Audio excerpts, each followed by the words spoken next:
It's gonna go like I want to. How was it? Yeah, there was not a thing.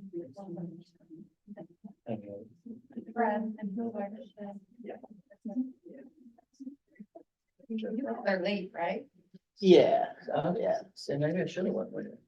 yeah, you don't need to be there the whole 5 hours, so yeah, there's. Yeah. I like to glad hand. Feel like if I went for the last half hour, it's wasting. Not as much as Jason, he's always running for man. Are we ready? No, Okay, we're live. we're live Okay, and it is 7 p.m. So All right. all right. I hereby call this committee of the whole for Milburn CC School District 24 to order on March 11th at 7 o'clock. Madam Secretary, will you call the roll, please? John Lorenzen, Here. Brandon Murphy, Here. Peter Petrini, Here. Jillian Phelps, here, John Ruggles, Here. Brett Skextrom, Here. and Lisa Booster. There. Rise for the pledge. I pledge allegiance to the flag of the United States of America and to the republic for which stands one nation under God, indivisible, with liberty and justice for all. All right. Madam Secretary, do we have any public comments? We do. Okay, We have Esther Hubbard, okay. Let's see, we do 3 minutes.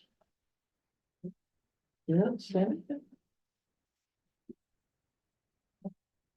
You do the podium. Yeah, please stand at the podium. I don't know where you want me. At the podium. It's a lecture. Lectern. There we go, Yes, yeah. there we go. Hold on, all right. Thank you very much for inviting me to speak this evening. My name is Esther Hubbard. I'm, been a resident of Lake Villa and Lindenhurst for the last 27 years. And, I felt that it was important for me to come out. I'm an advocate of reading and knowledge is power. And I'm an English major. That's, kind of what I've done and built my career upon. And wanted to take a couple of minutes to talk a little bit about my parenting philosophy and how I was thankfully, knock on wood, successfully able to parent my children through our public school education system here in Northern Lake County. I believe that parenting is really hard work and it requires a significant amount of dedication, persistence, and being present at all times. And it doesn't matter whether it was television back in the 70s and 80s, or whether it is every small child from the age of 5 or 6 years old having an electronic device in their hands or in their pockets at all times. We need to be present. We need to monitor and fulfill our obligation to our kids to keep them safe and to help them to learn. In my opinion, regular repeated communication with your children about your own values and what you expect them to achieve as your children is absolutely critical. And in particular, having that same conversation, a similar conversation with their teachers, helps the teachers better understand the students that they're teaching and the combination of talent and opportunity that sits in their classroom every single year. I believe that there are systems already in place at the public school system in our communities, in our state, that enable parents to control extracurricular activities, to be able to identify what they do and do not think is appropriate for their own personal children. And regardless of whether they agree with my values or not, that gives them the opportunity to say, not my child. And what I want to make sure that happens in public education is that public education, which recognizes authorized curriculum, should be available to every child. And then if a parent chooses to block or restrain some form of education for their own personal benefit, whether that's religious or any other circumstance, that is their privilege and their right. We live in a democracy. Thank you very much for your time. You have another one? We have two. Okay. We have Kristen, is it Bannert? Hi, Kristen Daynard. I've lived in the area since 1998.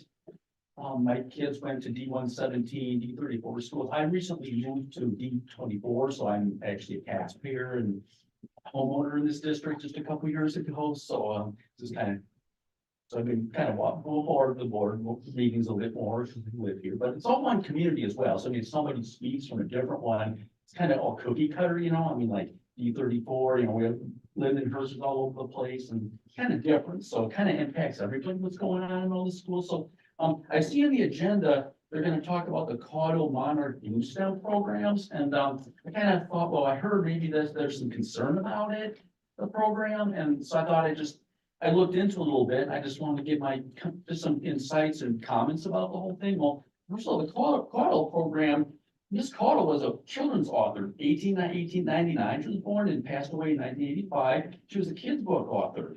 The Caudle program has been around since 1988. So this program comes around every year, and then apparently how the program works is kids choose some books from the list, and then they read like 3 books and they vote. And actually the results are in from this past year, a lone one. And there's like 24 books on the list, and the next list is out, I guess. So it sounds like a really nice program to get kids reading and stuff. So apparently, and also the other thing is, I also looked into, well, how do they come up with this list? Well, apparently it's a very complicated process. It's not just somebody just saying, hey, let's pick books randomly. Books are nominated, there's a committee. So a lot of thought goes into this list. So if this list is a concern of somebody or a particular book on it, I don't really understand why that would be a concern. If it is a concern, I mean, as far as books go, that's what books are. Books have dicey content. No, books represent all walks of life.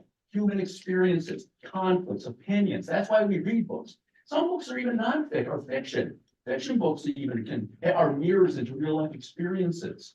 And so even nonfiction has its place.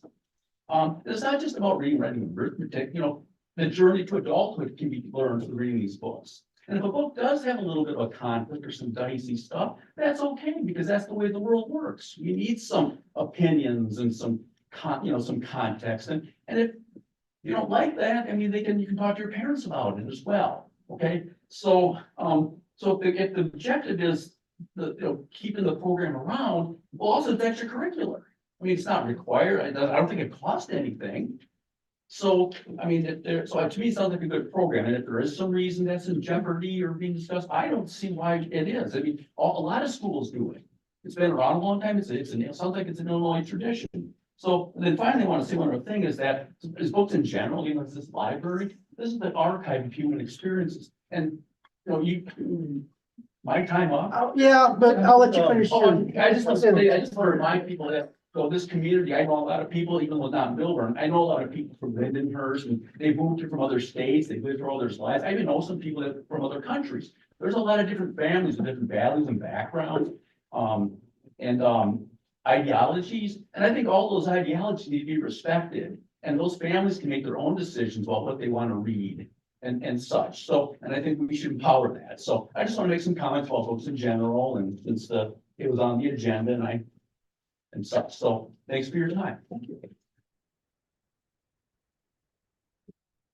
And Sandy Jacobs. I don't have any movies or videos for you today, so, I'm here, I've been, in this district, I've been blessed to be in this district for 27 years. And, most of those years, I had the opportunity to teach math and ELA. So I've been an ELA teacher, and I've been reading the Caudle books since 2010, because I have all the lists, and I read them all. So that's a lot of books to read over the years. And I'm here to represent the middle school teachers and give a statement of support for the Caudle reading program. The book, the Caudle list has 20 book options, and it has a variety of genres, and it meets Common Core Standard 10, because we always have to tell what the standard is, so just so you know. And the books selected address subjects that are mandated by the state in other subjects and areas. So they cover a lot of the different Illinois learning standards. First of all, students are asked to read one free choice book from this list over the summer. It promotes summer reading, and that's essential in advancing our students' reading and comprehension skills. When they return to school in the fall, there's a variety of summer reading assignments that are given across different grade levels. So each grade does whatever they want with the reading list. And parental review and discretion is always advised when a child selects a book. It's suggested that parents read the book with their child. I know we are real heavy on that in sixth grade. Read this with your child and discuss it with them. Students are encouraged. We have small prize incentives awarded, like stickers and all that, whatever, to read 2 more free choice books by February 1st, so that the kids can vote and have their voice heard with the other kids in the state of Illinois. Students also have the option to read more of the books to achieve different reading goals. So there's prizes at different levels, and the kids love the competition. This is a great motivator. It encourages reading among all the grade levels at our middle school. And having this common list rotated yearly encourages our students to choose literature that's often aligned with the state standards, and kids talk to each other about what they read. We see a lot of that in our classroom. Parental review and discretion is not just for the summer reading choice, but any free choice book the child selects from the media center. A parent should know what the content of that book is. And again, we encourage you to read the books along with your children. These are rich, wonderful conversations you can have. The list is curated with many high interest books that seem to hook even our reluctant readers. I can attest to that. I probably have 4 kids who just don't like reading at all. And now they read these books, and Alone was one of their favorites. And a lot of the kids are picking it up and reading it, even the kids who didn't like to read. In class, this creates a level of camaraderie among the students who have read the same book and are able to engage in discussions. So we feel strongly that our kids benefit from this reading list, and we encourage you. And my time is up. Thank you. Thank you, everyone, for coming out and speaking. We do have an addition from Jason for an item, discussion Yes, item. if that's okay with the board, I have one quick discussion item to add to the agenda today that I didn't get on by Friday. And that would be residency verification. I know I've briefly mentioned it in the past in passing, but just wanted to give an update on that.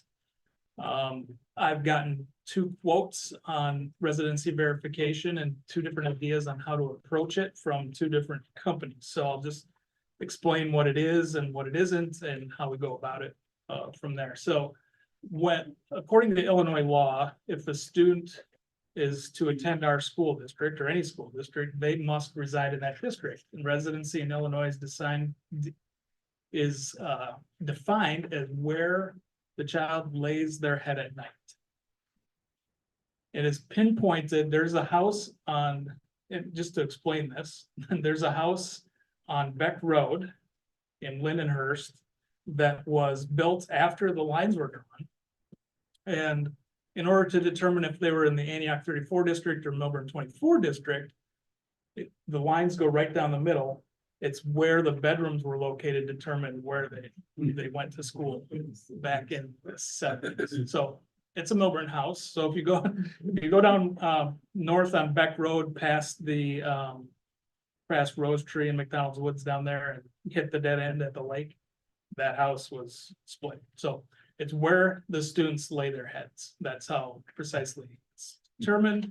Now there's people, there's all kinds of gray area with that. We have grandparents who might live in the district, and maybe parents might say, hey, I want to use your address, and yeah, my kids are living there. Well, are they or aren't they? It's really difficult to determine where students are actually living. There's divorce situations where one parent lives in our district, another single parent. So there's all kinds of scenarios where it's relatively difficult to determine residency. We are pretty vigilant about it because it's important in Lake County and Illinois, for better or for worse. I think personally for worse, how Illinois school funding is set up, but that's the way it is, and those are the parameters we operate under. And in order to be fair to our taxpayers and fair to other students, we need to make sure that the students that are attending our school are actually residents in our areas, so. We are, my suggestion is to do a residency check, and I would send this out to parents and let them know what we're doing, why we're doing it, probably in April.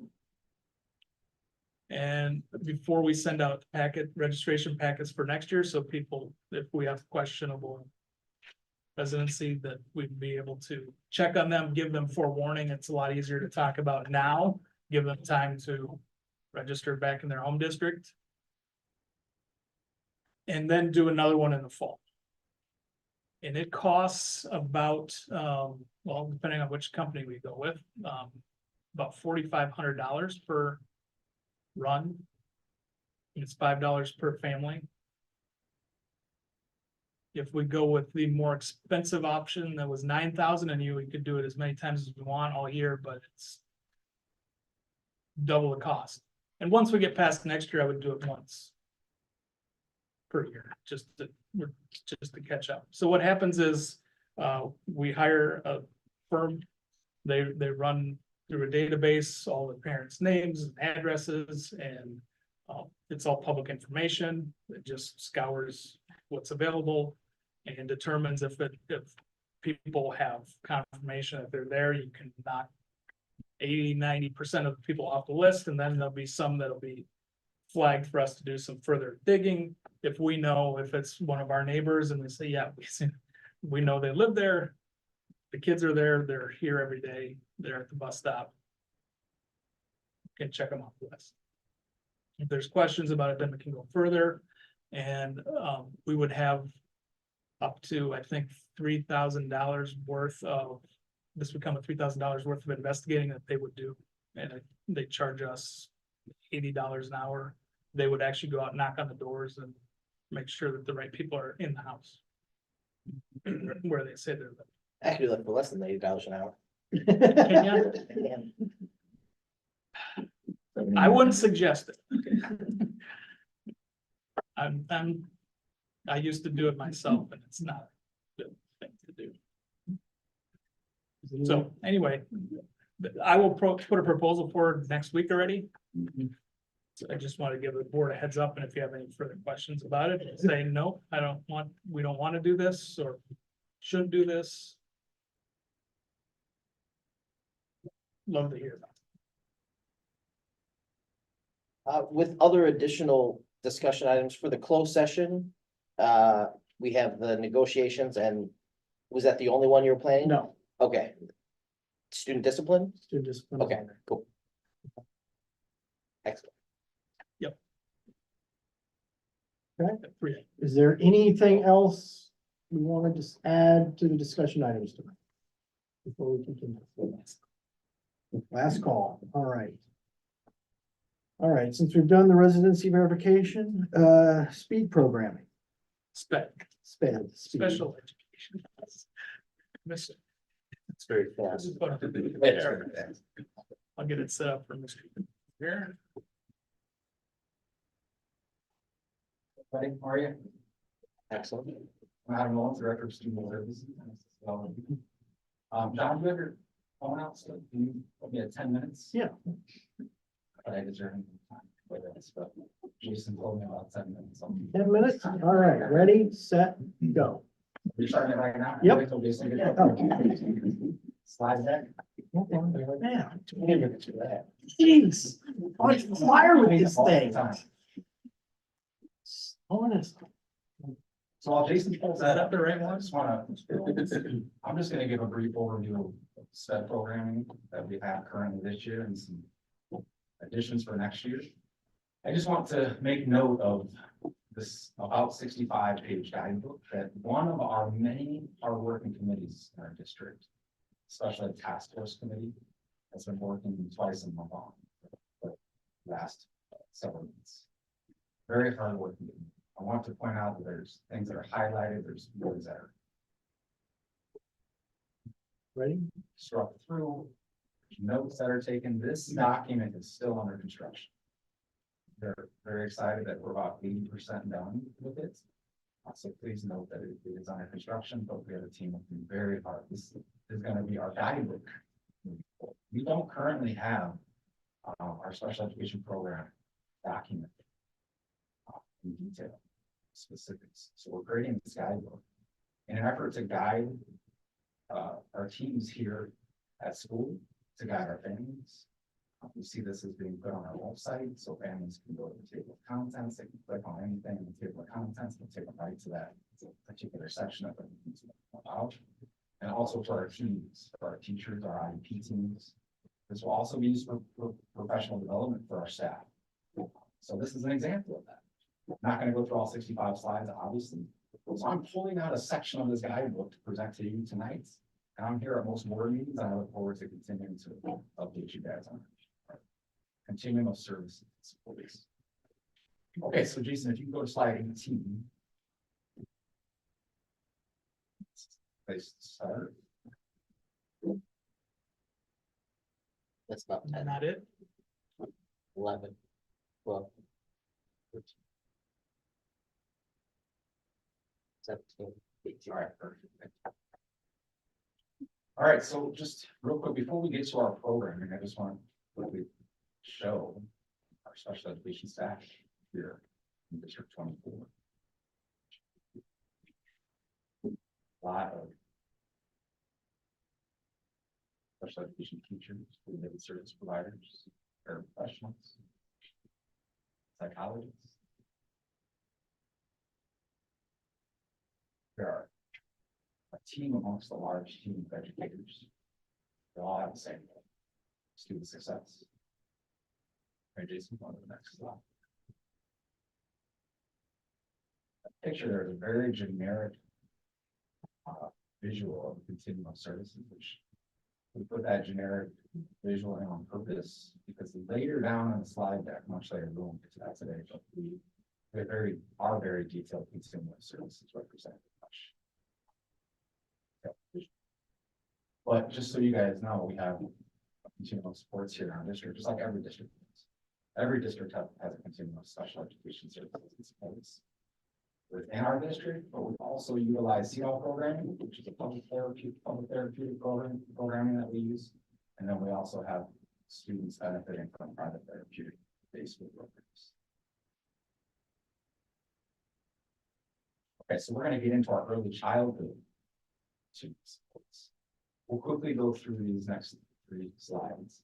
But just so you guys know, at the early childhood level, we have speech itinerant services, we have early childhood special education programs, and then we also have an early childhood LEAP program. This is formerly known as SLP, our structured learning program.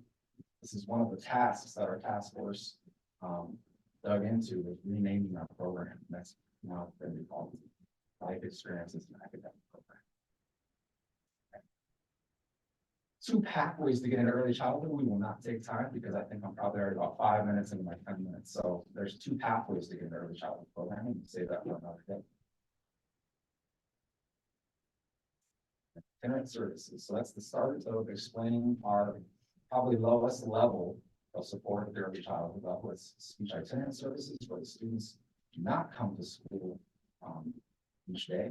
They come to school for 30 minutes a week to get very intensive speech and language skill development.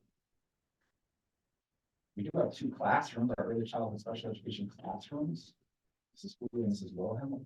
Wilhelm are the teachers that have paraprofessionals in their program and a lot of related services that support students. Those are the areas that they work on. And then at the early childhood level, we have a LEAP program. This is higher levels of early childhood students who need that support. Try to get into the detail. Please, next slide. So we're trying to create a nice visual for our guidebook and our teams. So early childhood, that just a nice visual. Our itinerant services, that's what they are.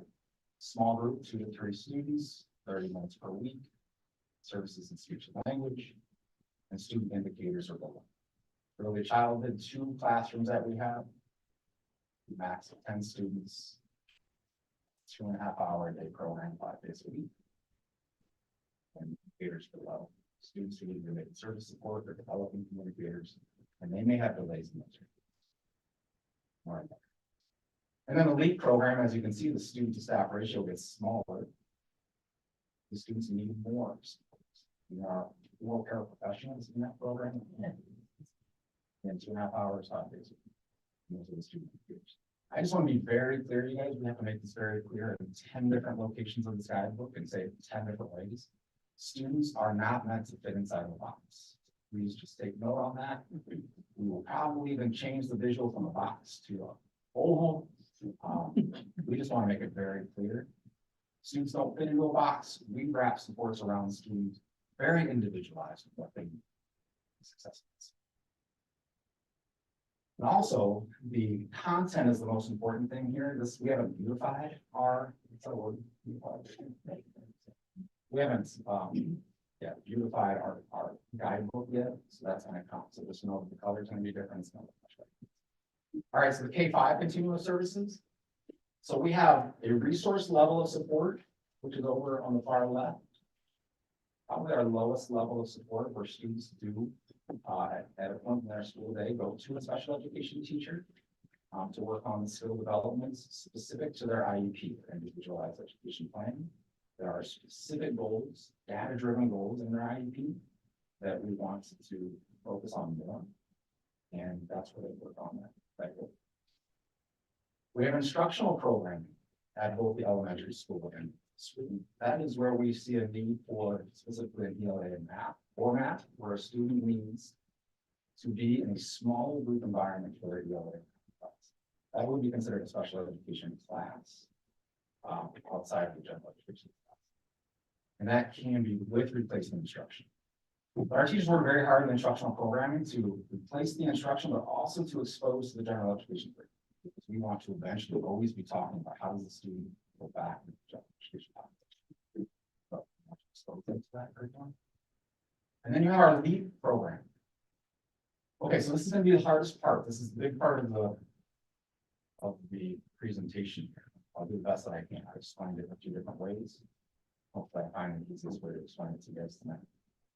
So the LEAP program is formerly known as our SLP program, Structured Learning Program. That was created 10 or more years ago. So we have an EC program, we have an SLP, or now it's called LEAP, at the EC level, the K2 level, the 3-5 level, and 6-8 level. So all across our district, we have a structured learning program. We will continue to have that. We have changed the name to LEAP.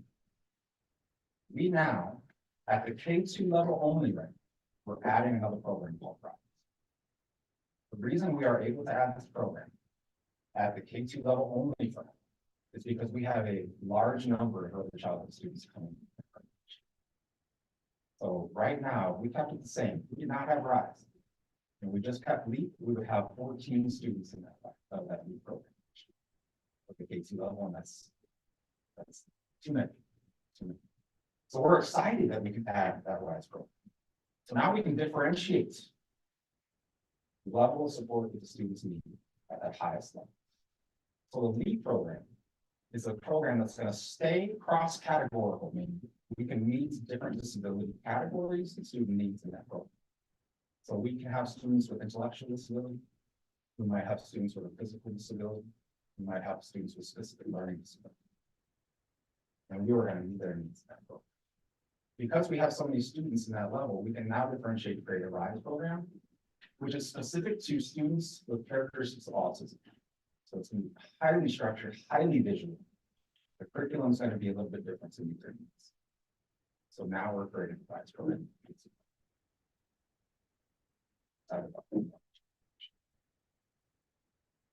Then at the 6-8 program, we have resource. 6-8 level, we have resource. We do have a co-taught ELA option at the middle school. We have instructional, another program.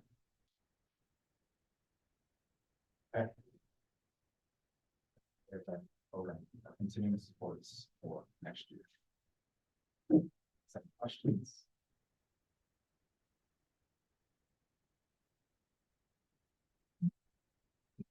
How many people were on the committee? It was all teachers and administrators, right? We have special education teachers, general education teachers, related service providers, administrators. Lots of different stakeholders. Eventually, we want to get a parent involved. We have a paraprofessional representing on the team, they no longer be with us, so. And you have 27 paraprofessionals, so are they specially trained in special education help in the classroom? So no, there's not a specific training in special education for paraprofessionals. There are requirements for any paraprofessional to get a paraprofessional license. And there's not a special ed training components. A lot of on-the-job training and support from special education teachers. So our paraprofessionals are connected to a special educator. And work closely with that special educator. Probably. So that special educator is guidance on curriculum use and strategies to work with students. That's one of the tasks of our committee. To create some very intentional, specific professional development for our professionals. We don't do too bad, right?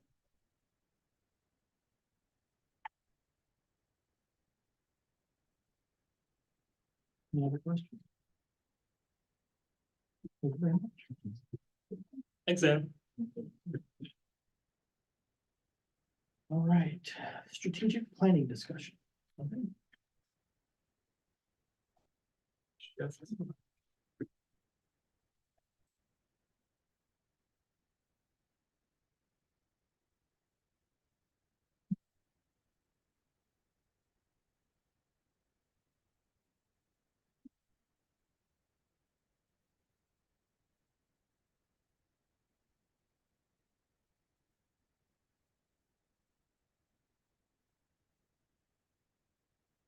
No.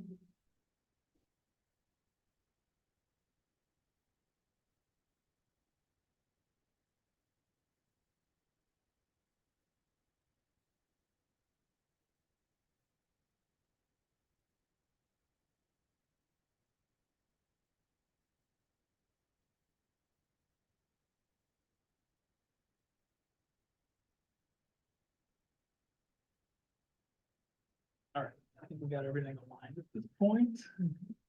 So last board meeting, we discussed, we reviewed a little bit of the feedback we've gotten on this year on the strategic planning. We've had focus groups, we have had thought exchange with a variety of people.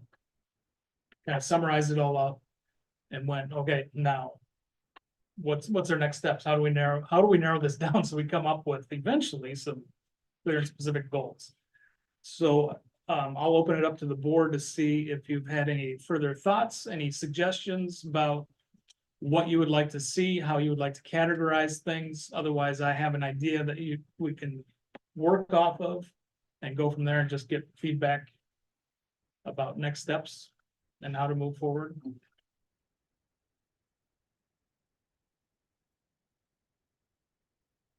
Like, so are these 4 committees that you're proposing, the headers there, facilities, outstanding community and student? Are those the headings of 4 committees or? That's an idea.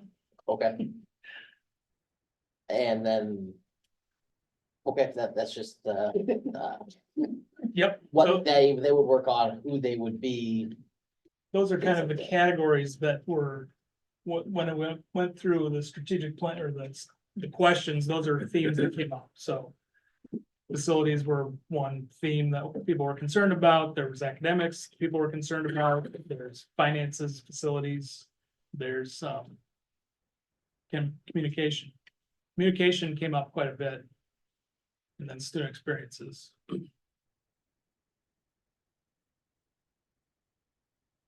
So one thing that I just see by looking at the outstanding academics, we only have math and ELA listed there. Again, those are the only 2 areas where we have standardized testing.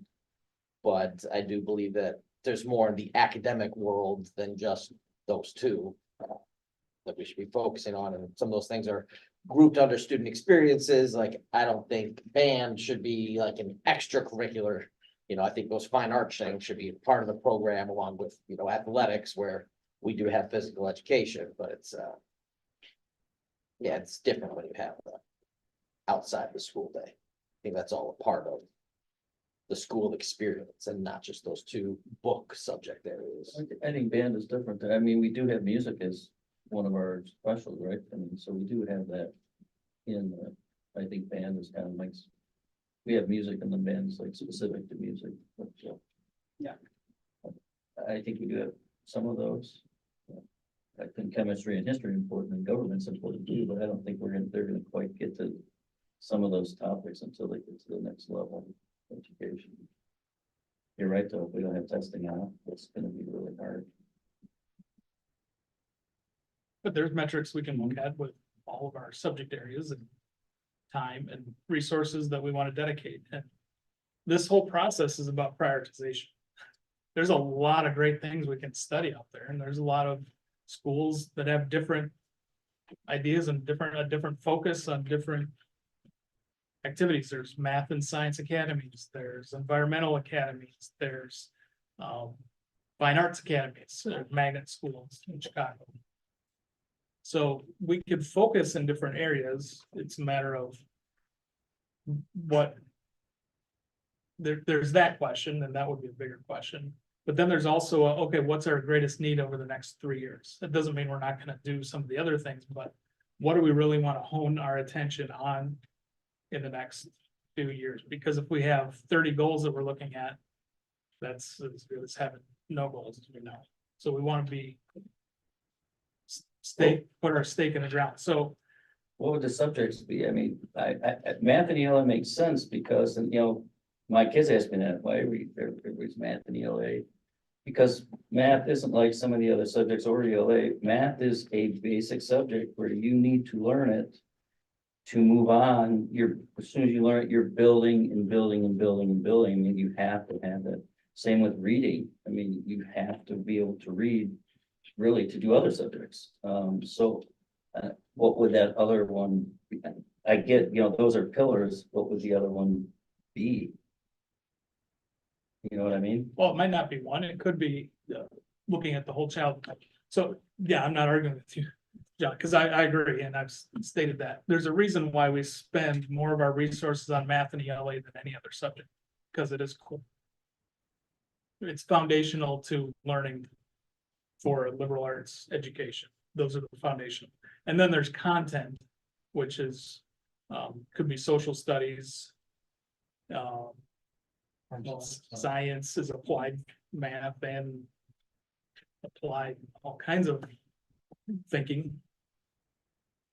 And there's lots of overlap with all of them, but yeah, I would be hard pressed to say that math and ELA aren't foundational to everything else, especially at this age. But that doesn't mean they have to be our focus for a strategic plan either. We're gonna be doing. So I'm just throwing, these are just ideas. So maybe the idea is, is there a committee or group of people who just want to focus on academics? And go a little deeper investigation? Is there a group that wants to focus on this? Should we divide it up into those committees and have them report back to the board? So while we're talking about, you know, different committees and who's gonna fill them.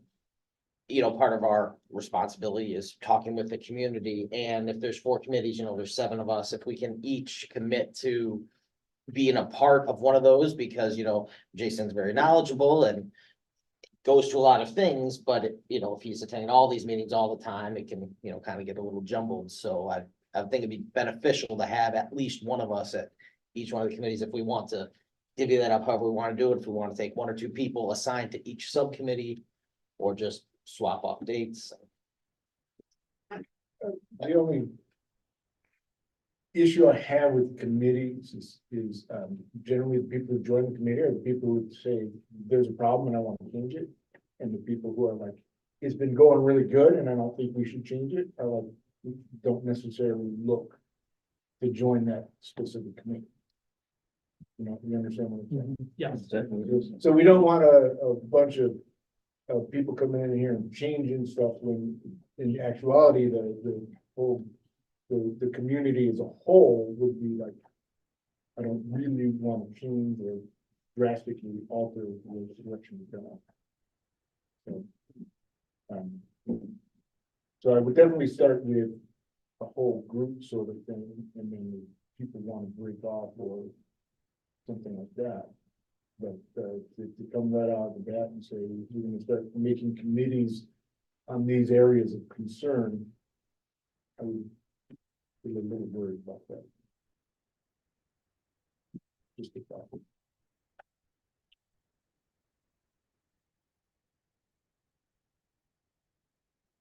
I think it depends on how it's presented. Yeah, I agree and disagree with that. I agree. I agree. Because you could have so part of what, because that's a good point, Brennan. So it's true, you either get the cheerleaders for one particular subject area or change or not change, saying, hey, we don't want, please don't touch my 80 minutes of math or 78 minutes of math. Or you get, hey, I'm a science teacher and 38 minutes of math or semester of math or semester of science, that's not okay. So we rally. So you get both of those tensions, which is what we do. Again, we're managing tensions, distributing resources, forming priorities constantly. So one of what that committee could do is say, hey, let's do a little bit of research, go a little bit deeper and more detailed about where we're at with this, and then make us get some ideas, and then send out a thought exchange or have another focus group and invite more people to say, hey, this is what we're thinking. Is this tracking with our community in general, or is this not a good idea? And get feedback that way too. So it depends on how you Go to that, is there any way we could get certain faculty members? Yeah. On those particular staff? I'm sure that And just, this is to start for the 25-26 school year, correct? 24, 25, Oh, okay. if we can.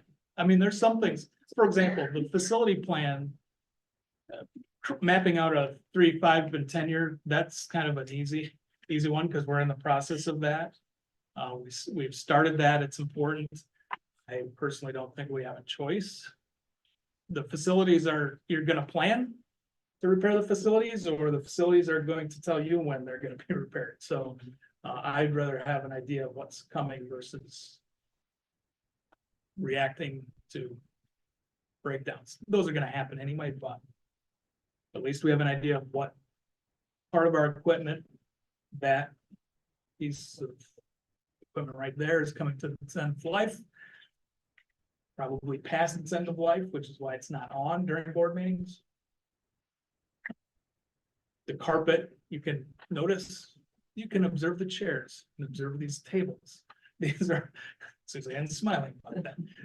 You know, all of this is at its end of life. It's past this, we're at 25 years now, and pretty heavy use in a building of now 700 kids. It's a lot. So let's have a plan. Okay, we can't do all of the flooring this year. We've been kind of doing it in stages, but let's have a plan. And then let's have an idea of what the cost is going to be. So if we say, okay, people are really complaining about the potholes in the parking lot, because some of them are getting pretty big. Okay, people, we have to, it's not fun to pay for parking lots. They're very expensive, but at some point it becomes important that people are willing to pay for it. And then we have to ask the taxpayers for more money, because we have very little money to spend on facilities, and there's a lot of need coming up. So that's all part of this plan. I don't think we really have a choice in that, but at least by putting it in a document and starting to talk about it and prioritize it, it would help prioritize. Do we do the library floor first, or finish the hallways and classrooms first, or do we do parking lots first? Which parking lot first? Do we patch those kinds of discussions and then communicate that out part of this communication? that makes any sense. And then you have more people who are informed about it too.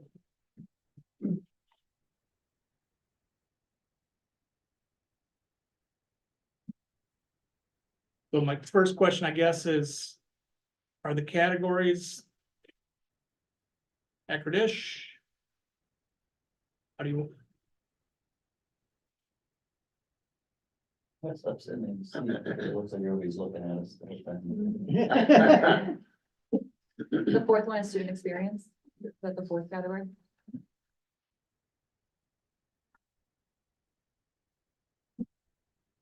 I think those came they're up in the first. broad enough that they cover the things we need to focus on. I don't have any issues with these. I think your point about facilities is well met. I mean, we're coming to a point where money might be a concern, so perhaps we do need to look at that. We can always think about things like however our math score's been. We're doing two pilots on math right now. We're consistent with the LA. Not that we can put it on the back burner, but we're pretty strong. So maybe we should look at some other things first. Make sure we have a building to be in. It's my thoughts on some of them. Yeah, and then when you talk about buildings, we talk about priorities with buildings as in, warm, dry, and safe. Thanks. Safe, warm, and dry. Yeah. So we look at safety, warmth, cold, whatever, HVAC. Those three things, safety is the first order of priority, and then probably dry is the second, because if we start having a roof leak, which happens from time to time, then that can create other issues that cost more money, and then make sure that the climate temperature is okay for learning. That seems pretty obvious to me, but I don't know if it's obvious to everybody. So that would be a good discussion too on going through the list once we get it to say, hey, are we tracking here? And what is really safety? That could be part of that discussion. We had a safety audit done this fall that we can look at in more detail. I don't think we want to spend our board meetings going through that in great detail. That would take forever. But if there's a committee of people that want to do a little bit more research just on that and come back and make some highlights to the board, that'd be good. And has Wold done their? They're done. We're tweaking it Okay. still, asking questions about what that means. So we're trying to finish our last 10-year life safety that was done in 2016. So we actually have 2 years to complete those items. And after that's completed, then we don't have to submit the next one yet, because we don't want to do it Okay. sooner than we need to. But in 2 years, then we'd be ready to submit the next one, and we can actually start knocking some of those things off, and they won't even need to be on the life safety plan. Yeah, so if this, it's the first time we're seeing these specific Yeah, committee titles, so if we take these down and workshop in our mind, if we like it, we Yep. come back to it next meeting and thumbs up and thumbs down. I'm not married to it at all. It's just start the discussion.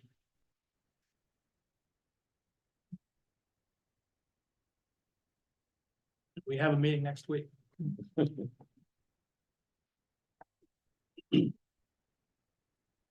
My second question is our vision statement.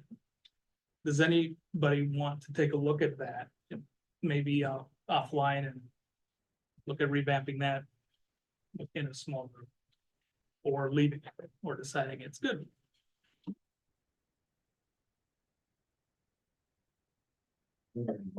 That was the mission. Like the mission is a sentence, the vision is like a paragraph, I guess. Is that accurate? Let me bring it up. Just to refresh everybody. Didn't this sort of come out of the strategic planning? Yeah, the last strategic plan. So wouldn't it be something we do after we kind of? To do what? Wouldn't it be something more towards the end or after the?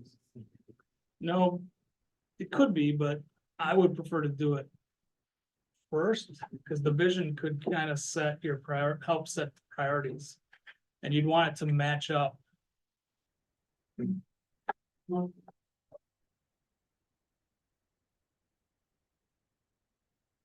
So this was created in 2015, affirmed in 2020.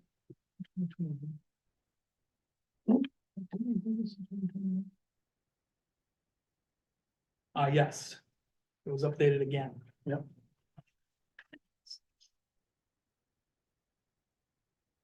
So it's our vision where we are going, environment that is stimulating, challenging, and engaging with opportunities for creative, collaborative, and meaningful learning experiences. Our students will be well-rounded, lifelong learners, providing them with the tools and relevant skills needed to reach their fullest potential in a rapidly changing world. Highly qualified and committed instructional leaders and staff who are supported by the community. Students, staff, and families will wholeheartedly feel like they belong and add value to the Melbourne community with a culture of integrity built on dignity and respect. So that's where we landed. In 2015, 2020, and 2021, we confirmed these as well.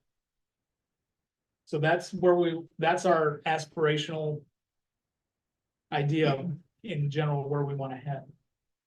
Our values, this is how we behave. We're responsible stewards of our resources and ensure decisions are aligned to the strategic plan. Decisions about program practices and curricula are research-based and use a defined evaluation process. We promote honest and open communication and active participation across stakeholder groups, ensuring individuals doing the job are a key element of the decision-making process. We honor all relationships. We develop systems to ensure all students can thrive. We respect all aspects of the student's development and identity as the guiding principle in the decision-making process. And those were, then we have the 3 critical action steps that we never fleshed out because this was completed about a month before the pandemic. But that doesn't mean we haven't been working on these 3 things. We certainly have. Yes, updated in the fall of 2021.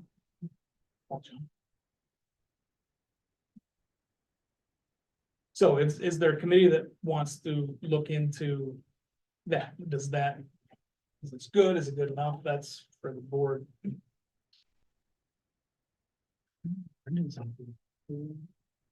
kind of see what the committees, these 4 committees come up with. And see if it doesn't, if it fits See into there if it somewhere. fits into there, and if it doesn't fit into It there, aligns. Alignment.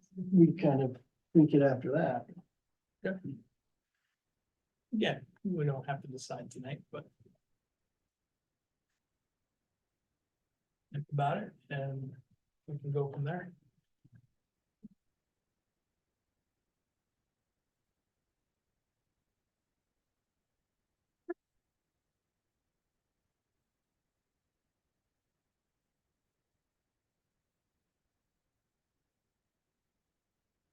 Okay, any other questions about strategic planning? We have all your notes from the meetings that we've done over the last couple of months in the board.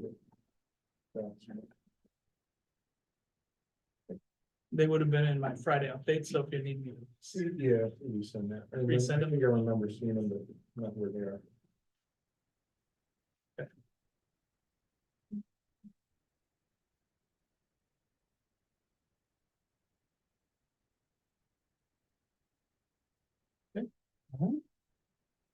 Anything else on this?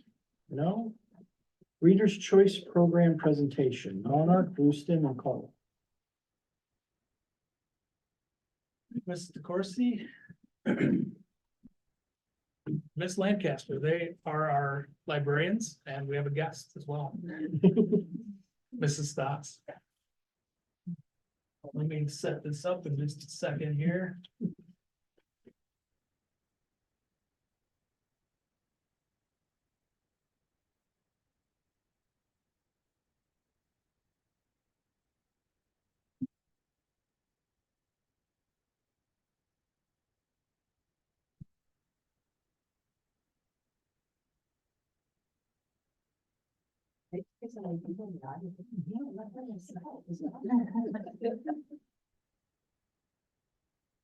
I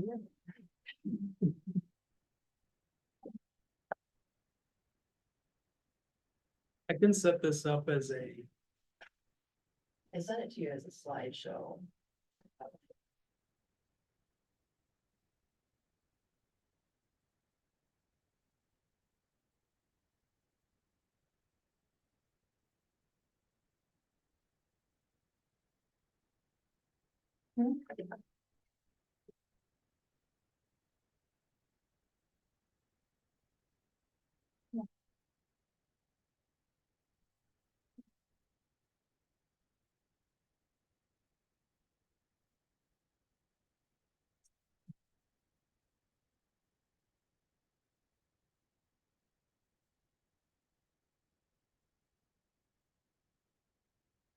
taking me just a second to load this up.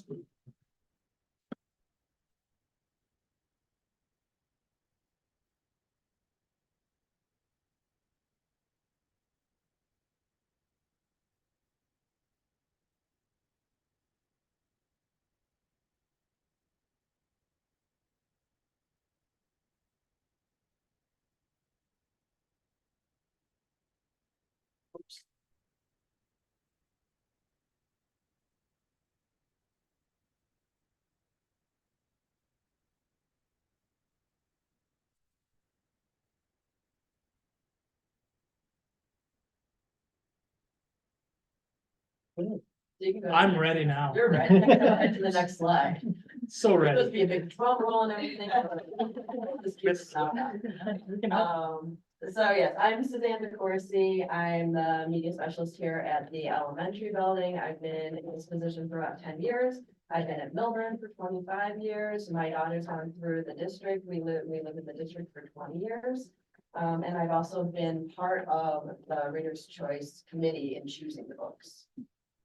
I'm Corinne Lancaster. I've also been in the district for over 20 years. I'm the district technology integration coordinator, as well as media specialist librarian at the middle school. Carrie, the guest. I'm Carrie Sachs. I am a parent of 3 children, 2 of which have graduated K-8 through Milburn, and then my youngest is in 4th grade here at Milburn Mason. And I'm also a librarian at a middle school in Beecher Township. I've been at my school, Ray Murphy, for 25 years, and I've been the librarian for 15. And I'm also a member of the Rebecca Caudle Steering Committee. That's why she's with us. So we're excited to share with you today all about the Illinois Reader Choice Program. And the reason we want you to understand is called the Illinois Reader's Choice Program because that encompasses the Monarch Award, the Blue Stem Award, and the Rebecca Caudle Award. The reason we are putting them all together is because the criteria for choosing these books, the process, and pretty much a lot of the history is all similar with all of them. Today we're going to talk a little bit about the history, just to let you know a little bit of the history behind these programs, the process goes through, the evaluation process, a little bit about the steering committees, and what we do here at Milburn and some of our experiences here. So the Reader's Choice Program is given annually to an author and illustrator of a book voted as their favorite by participating children in Illinois.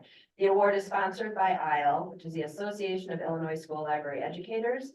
It's designed to encourage Illinois students to read critically and to become familiar with a variety of children's books, authors, and illustrators. So again, the idea is, and the reason this is so unique, is it's the opportunity, and we'll talk a little bit more about voting, but it's the opportunity for children who are under 18 to vote and have their vote counted for something in which the adults don't get to vote for. So it's kind of cool. So who is Rebecca Caudle? I often hear people say Caudle, Caudle, Caudle. But Caudle is, and like someone from the community already said, Rebecca Caudle was an author who lived in Urbana, Illinois for 50 years. And in her honor, we do this program each year, which is titled Rebecca Caudle Young Readers Book Award. It's an annual award given to the author of the book voted most outstanding, like Suzanne said, by children in grades 4 through 8 in participating Illinois schools. Registered schools and libraries submit their votes in February through February 28th. Rebecca Connell, me before, Rebecca Connell. Best picture we have of her. The blue stem is kind of a cross between our youngest readers choice award and the Cottle Award. So Monarch Award is for our youngest students. They wanted to vote, and that was formed shortly after the Cottle. Blue Stem is relatively new, and the Blue Stem Award is designed for students in grades 3 through 5 because they were looking for something that fit right in the middle. They weren't quite ready. They're ready for the longer titles of Monarch, but weren't quite ready for the sophisticated titles of Cottle. This is nominated and named for the Big Blue Stem, which is our state prairie grass. The award can include timeless classics. They can also include current titles, as well as books that have appeared on both the Monarch and Rebecca Cottle lists, and registered schools, which were one of them we do vote before March 15th. So when you guys came in today, you might have seen the US banner and all that. So we're getting ready to vote this week for our Monarch and Blue Stem awards. So participation in Illinois for the Monarch program, we have about 327 schools that are currently participating. Blue Stem has about 319, I should say, Illinois schools, and Cottle currently has about 300 schools participating.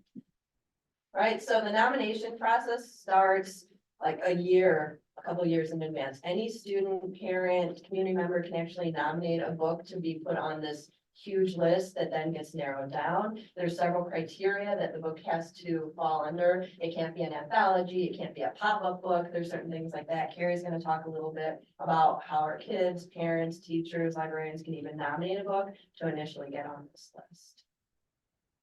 And then the evaluators, we both been evaluators. Yeah, I'll let you talk. She's currently an evaluator. I was an evaluator about 3 years ago.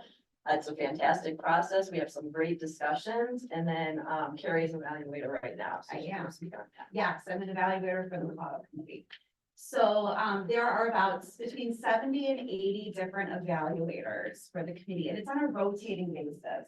So usually it's a 3-year voluntary commitment, and we meet.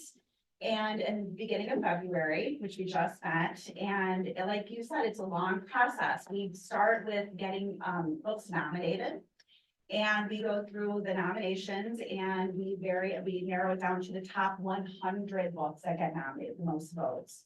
And from there, we break the list down, and we have a couple of months for us to read through. We separate it out, and we each read 10 books, and we have a rubric that we use to evaluate the books.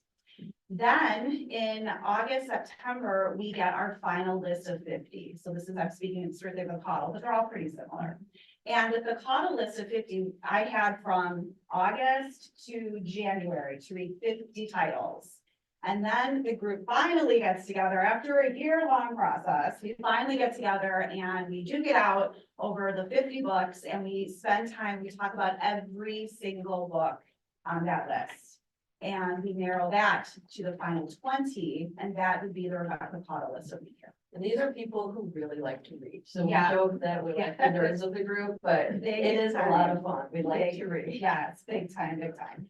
And what was exciting at my school, we had the author Megan E. Freeman last week, and then on Friday they announced that her book alone was the Rebecca Cottle winner. So my students were like, "Oh my gosh, we just had her like 4 days ago." So that was very exciting. So it is a voluntary commitment. It's a huge commitment, but it's one that's a labor of love.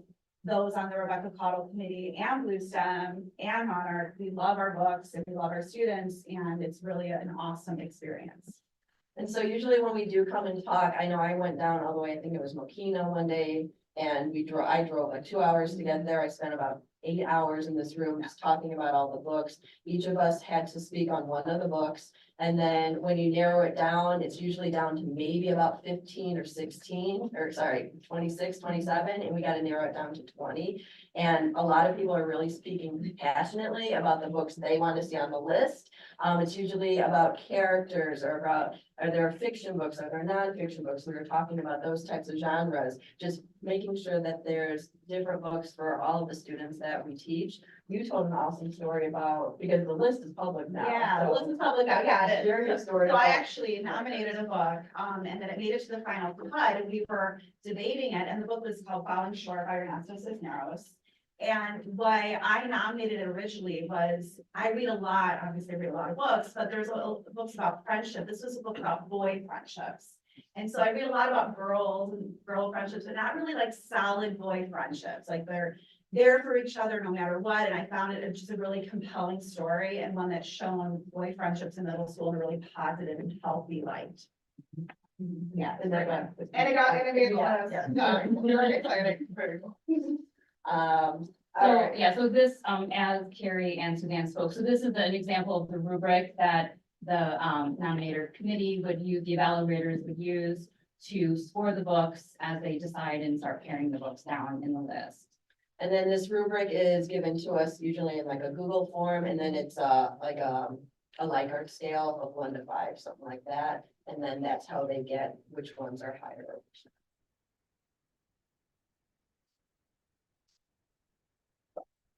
Then so specifically what we do at Milburn with our Reader's Choice, we have way more things that we do than we have time for, but Corinne's going to share some of them. Well, one of the things that we started to implement was, making sure that the community and the teachers and the students are aware of what the titles of the books are and the descriptions of the books. So at the end of the school year, we send out a list of what those titles are and, like I said, the description so that families are aware of the topics. In middle school, we had a teacher already mention, we do ask the students to read a book over the summer, and we recommend parents, assisting their children with the content. Those things come out in a note from all the teachers and a list of the books. In elementary, they often have book talks to get the students involved with the Reader's Choice books. If a student's unable to read a certain book for any reason, we have alternative options for the students. So at times we'll have a student say that they cannot read a book, and we will make adjustments as needed.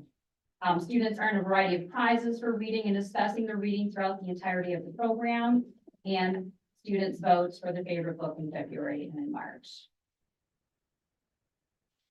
So voting, I already mentioned our kids are getting ready to vote this week. Over at the middle school, they voted a couple of weeks ago. And the idea behind the voting too is pretty cool, because depending on what the Reader's Choice category is, Monarch, the students are required to read 5 out of the 20 in order to be eligible to vote. Blue Stem is 4, and then Caudle is 3. And the reason these numbers were picked by the committee and by Illinois, and this is the same way throughout everybody who participates, is that the children are making informed decisions when they're voting. So we also spend time teaching that lesson that I think we referred to earlier too, that is part of our curriculum, and that's citizenship. And so we spend tomorrow, I'm gonna have every kindergarten through 3rd grader come through here for a 10-minute lesson on citizenship. And we're gonna talk about making informed decisions and not judging a book by its cover or by its title, because it looks like it's fun.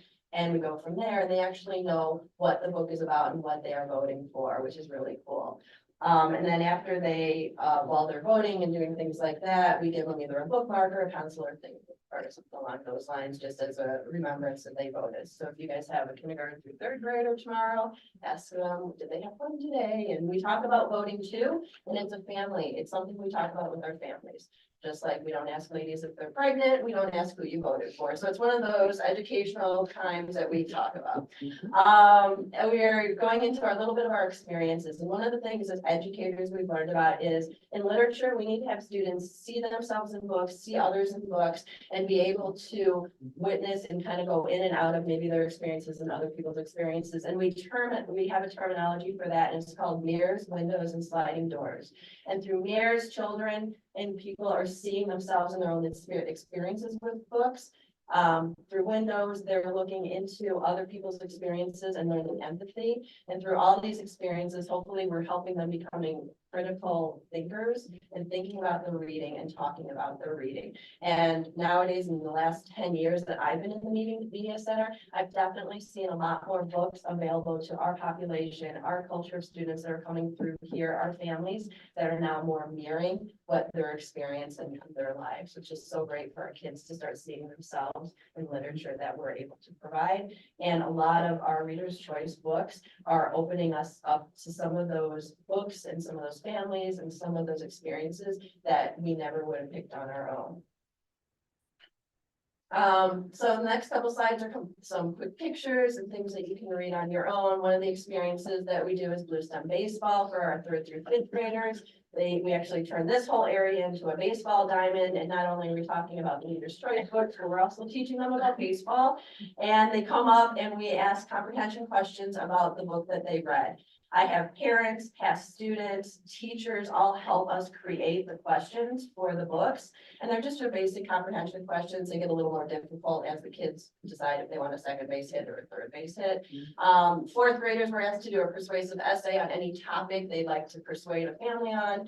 And this persuasive essay was about the Blue Stem Challenge. And it started off with, are you a kid who doesn't like to read? Wait, the Blue Stem Challenge is for you, yada, yada, yada. So it's a child that was their choice to write about a Blue Stem Challenge as a persuasive essay.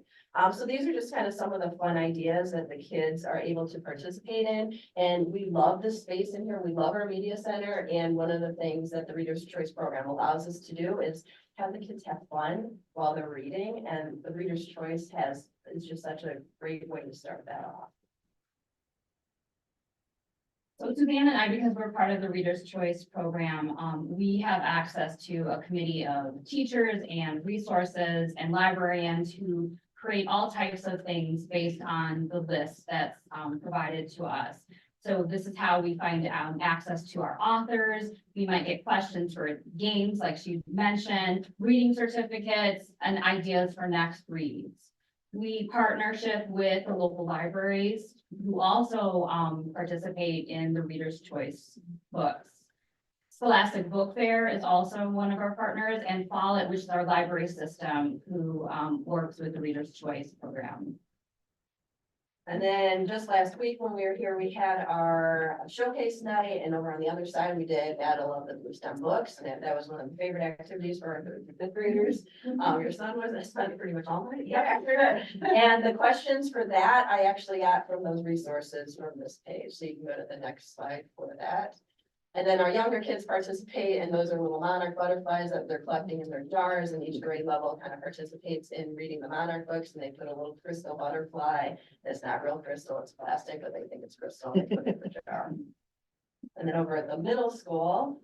So here's a couple of pictures that we had Dan Vermeinhardt, which was really cool. We had him come and visit the elementary and the middle school. He was actually the 2020 Cottle winner, voted on by the students, and also a nominee. So he came and spoke to us and give us like a little writing workshop. It was a great day and very cool that he then was also the winner.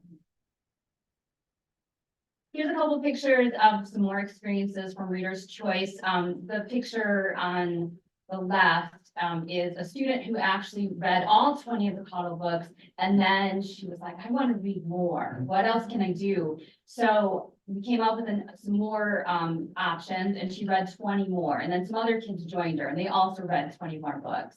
And so we decided to, well, what could we give them as a prize? And so we brought them over to the elementary school, and we found their siblings, and they were the mystery reader at the elementary. And if they didn't have a sibling, they were just a mystery reader in an elementary class. So that was a really fun day for students who worked really hard just for their own personal goals. And the other picture where you see all the students holding the books, those are some of the students from the past who did participate in the Cottle program and read 15 to 20 of the books.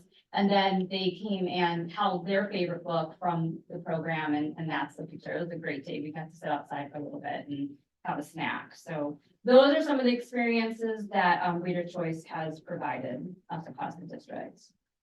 And to kind of bring it full circle, in closing, what we want to talk about, I don't have access on that. I have access. And I'm Jason, I'll get out. Is it? Me too. Do you not have access? We did have an author too, and if we could get the video to play, we will, but this is Cece Bell. She wrote El Defo, which is a graphic novel that actually won. Our students voted for it and won the award for it. And what we like to show the kids all the way at the end is the authors receiving their award. And it's so cool for the kids to see the actual author seeing the award and all that. Do I need to? I think you do. Can you request permission? You just said, Andy, okay. If you, Jason, if you wouldn't mind going to the next slide while she's giving permission.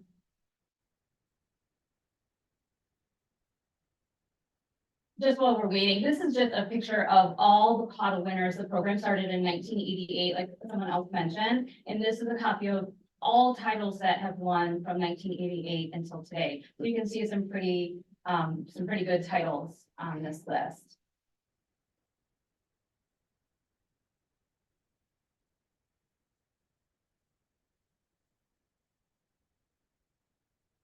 There it is. All right, so this is CC Bell. So this is an example of when the authors do receive their awards. So like we were saying last week, we just got the award who won for Alone. So we'll get a copy of those authors receiving their awards. And the kids are like, wow, that's an actual author. They get money for writing books. My vote counted. So you kind of get the idea of the full circle of it. So Jason, it's about 2 minutes, but it's pretty. Hello, young readers of Illinois. I am Cece Bell, and some of you may know me from this book, El Defo. So, in the course of my life, I have won several awards.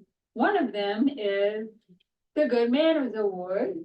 Another one is the Spelling Champ Award. But neither of these awards is as good as an award that I received recently, thanks to you guys. That award, of course, is the Blue STEM Award, which I am extremely honored to receive. So I would like to thank the third graders and the fourth graders and the fifth graders who read my book, El Defo, who enjoyed it and who voted for it. And then, gosh, I'm speechless, but I do thank you. And Miss Bunn from the book, thanks you. And who else thanks you? The Sonic Ear, thanks you, with its beautiful earpiece. Thank you, thank you. And Strap, thank you, thank you. And who else thanks you? The t-shirt microphone straight from the teacher's bathroom. Thanks you very, very much. I can imagine what the book was about. I really do appreciate this beautiful, beautiful award, and I will keep it in my studio and treasure it forever and ever and ever. Thank you again, and I hope you continue to find amazing books that inspire you every single day. Thanks so much. Bye-bye. And that's a total example of a book that I may not have picked out and had in our media center. And that was a book that so many of our kids were exposed to. And talk about windows and mirrors. Our kids were exposed to something and learned about other needs and were taught empathy without me even directly teaching it. So that was one of the best ones. We love this program. The students love reading and participating, and we don't believe in restricting student access to books, especially a program that's provided so many great opportunities and connections to the staff and students. So thank you. Thank you for your presentation. Your time.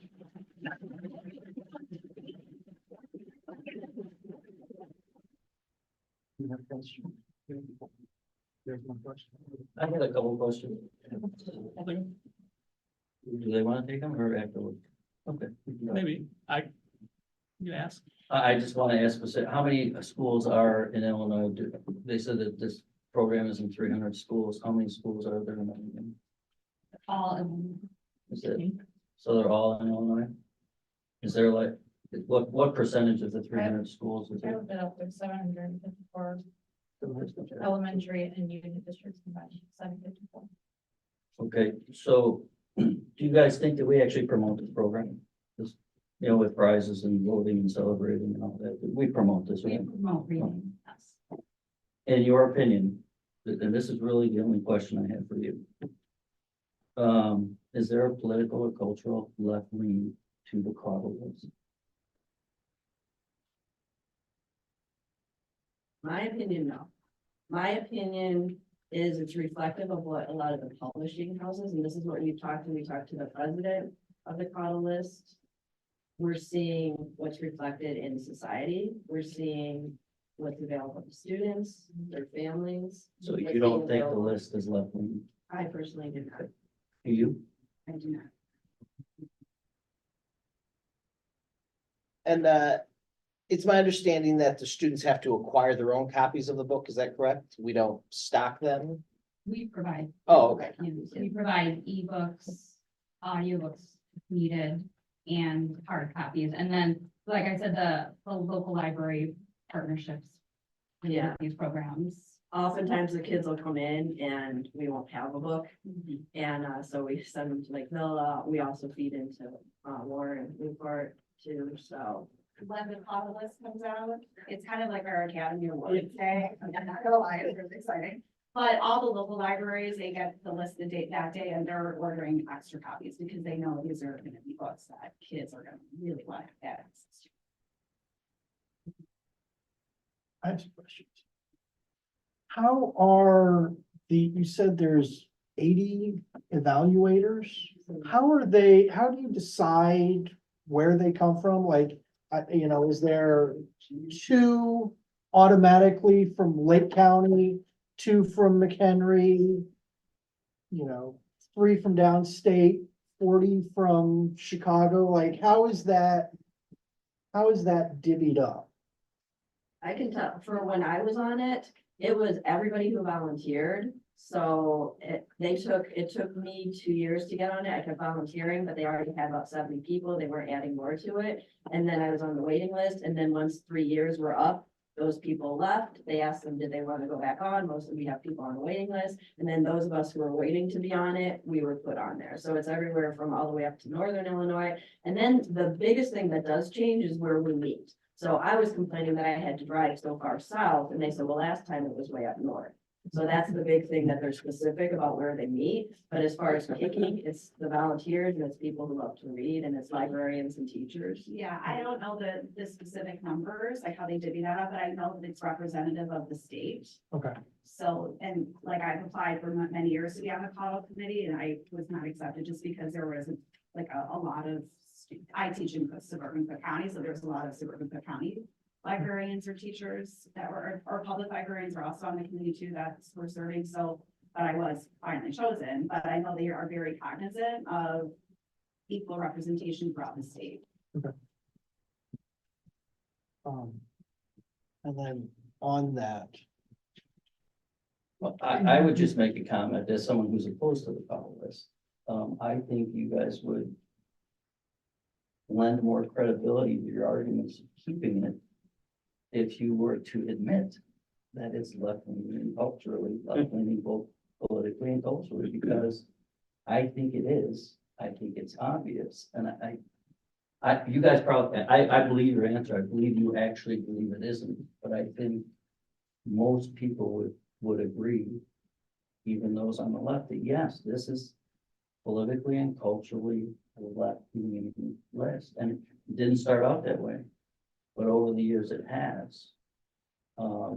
And I don't think we should have a list that we celebrate and promote that leans one way or the other. I think I'm totally against banning books. I think all these books should be in our library. I think to celebrate something that leans one way or the other isn't right. And that's my opinion. And I think we could argue that if I mean,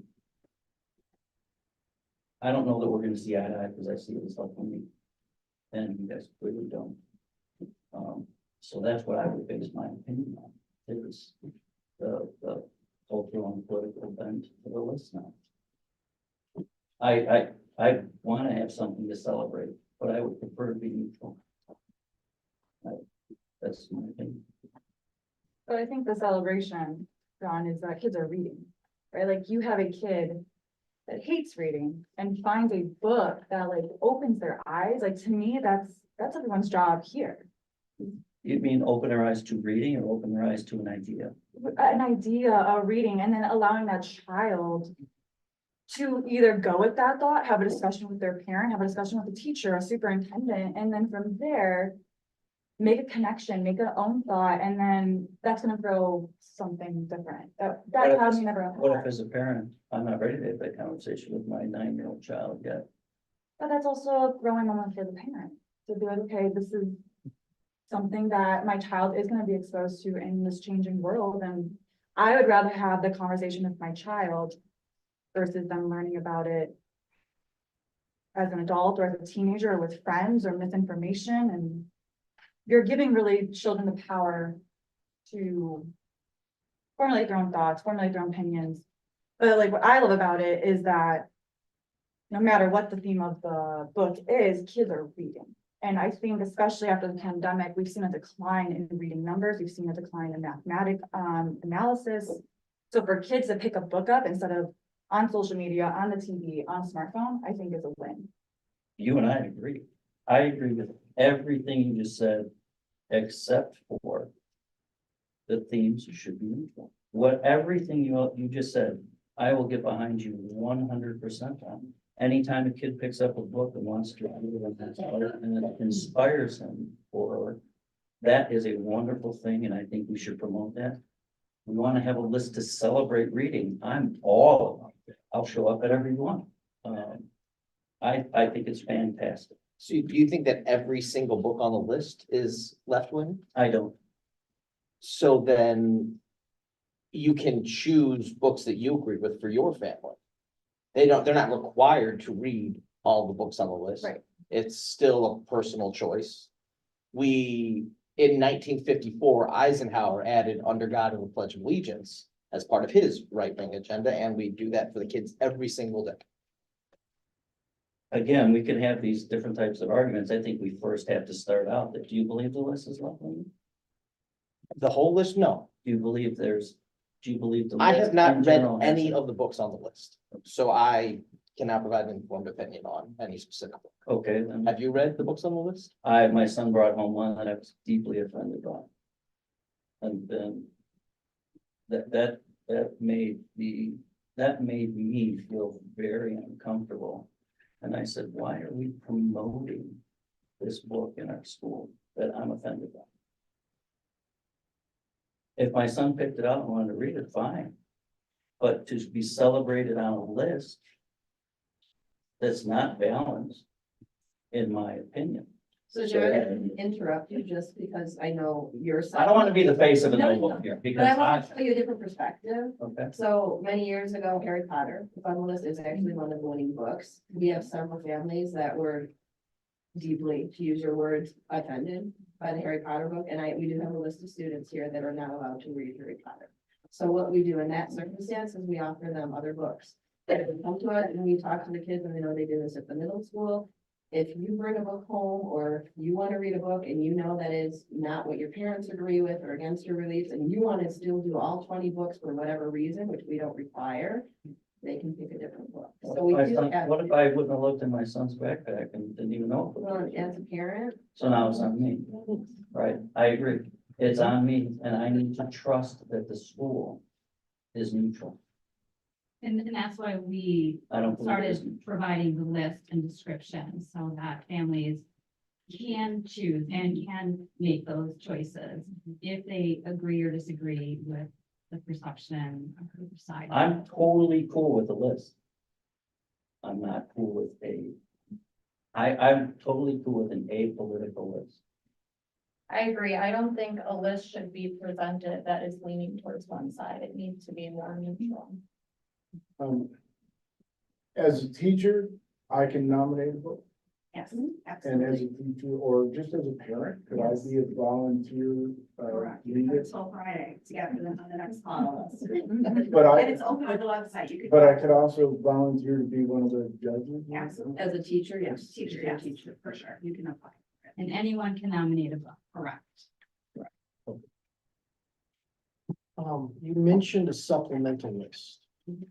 How many books are on those? How, I think that's, I think it's okay to participate in the statewide one, but there should be a supplemental list. I feel that does balance things out. How, how long would it take for you, the librarians, to come up with a supplemental list to say, hey, we know the Caudle list is slanted for those parents who are concerned about that, or if you want to see a different viewpoint? I guess I would say, Maybe I would, 5 books or, I would encourage people to read all the books. If you don't like every single book in the library, that there's many different opinions and styles of books. So everyone has, books that they like. Our resources come from, as we described, this year-long process of information provided by these educators and librarians, and that's where we get the resources. So our lists are, all these books that you see in the library. It's our past award-winning books. And to answer the question, it's hard to answer that question, how long it would take. It would take years, because to come up with a list that everybody would say is a neutral list, good luck. But I also, when I asked, what do you mean by neutral? Like, that's where, because I feel like what's neutral for one isn't neutral for someone else. yeah. And so that's, I don't know. I mean, there are definitely books on the list that are representative of all sorts of different families and all sorts of different cultures and all sorts of different religions, and that's just representative. And these are books that were nominated by our own teachers, by our own librarians, by our own students, by our own public librarians too, and parents in our state. And they got the most votes. That's how we come up with that list of 100. And then we work down from there. Does that make sense? Yeah, no, it makes sense. But that's why I asked the question about evaluators. Where are the evaluators from? Because who picks the books matters. There are certain areas of the state where one ideology is much more dominant than any other ideology. That's why they're very. So if you have, if you have a list of, if you have 80 evaluators, or 60 are from this part of the state where they have this philosophy, Sure. and you have 20 from the rest of the state that have a different philosophy, obviously, majority is going to rule, and you're going to see a tilt in that direction. And that's really the concern that the board really has, is we're seeing this Not the whole board. Not the whole board. not the whole board, but some of the board sees a Yes. tilt. But yeah, let's make sure, we're all speaking for ourselves here, and what I don't want, and I'm just gonna speak plain, I don't want a Google Gemini moment. I don't know if anybody heard what happened with Google and Gemini, and they're apologizing to the world for it, but it's out there, okay? Things get slanted depending on who's doing it, right? But these So- are two people that are on the We're on the committee. committee, The and fact that the book that I'm completely offended by, that I think has no business being celebrated in our school, that it got by the committees, makes me lose faith in the committees and evaluators. Which book That's is what I'm that? saying. Stamped, And so that was last year. that was last year. And do you not acknowledge that racism is a part of American history and present? We can argue the merits of the book or not. I think it's bent, yeah, You read the book? I did. I read enough of it to know I don't want my son to read this book in middle school. A lot of these topics that we talk about, I think, in my one person opinion, and although there's many people that I've talked to that agree with me, some of these topics aren't for middle school. What And a about, lot of people try to move this into middle school, they're for high school, and in my opinion, other topics are for higher education. Then you have that. I know that my 13-year-old is so impressionable by teachers, and I encourage that. My son, he's not allowed to talk back to people that are older than her, with him. He calls people, he doesn't call adults by their first name. Just, you respect your elders, that's how he is. He idolizes a lot of his teachers.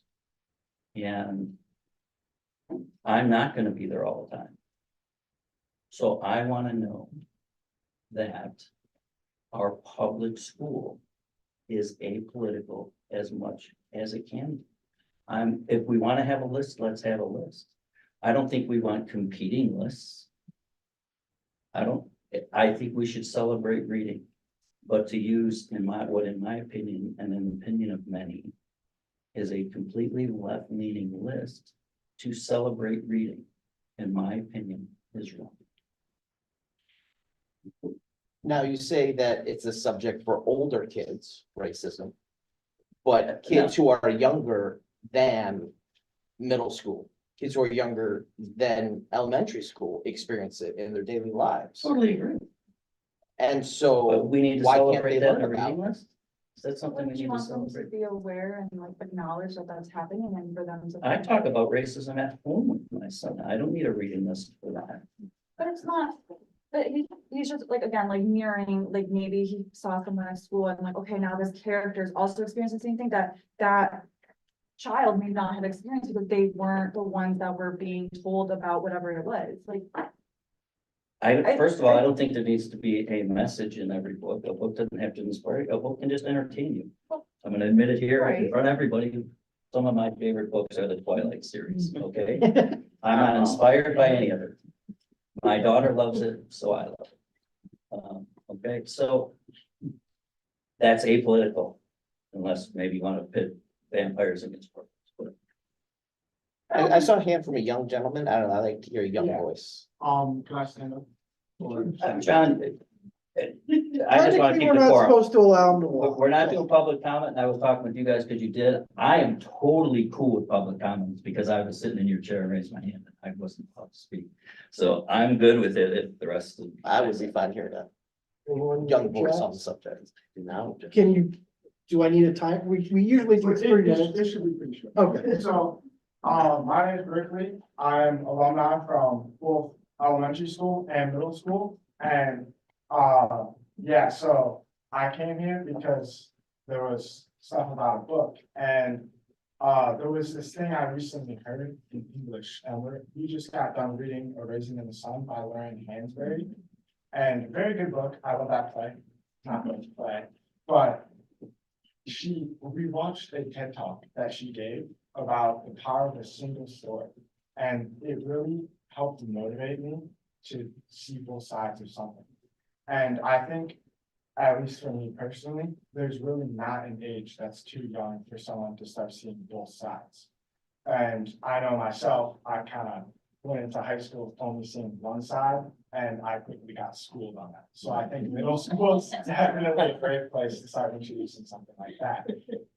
And she talks about how she grew up in Nigeria, and she always read these books about British people. And she never had seen a British person for a day in her life.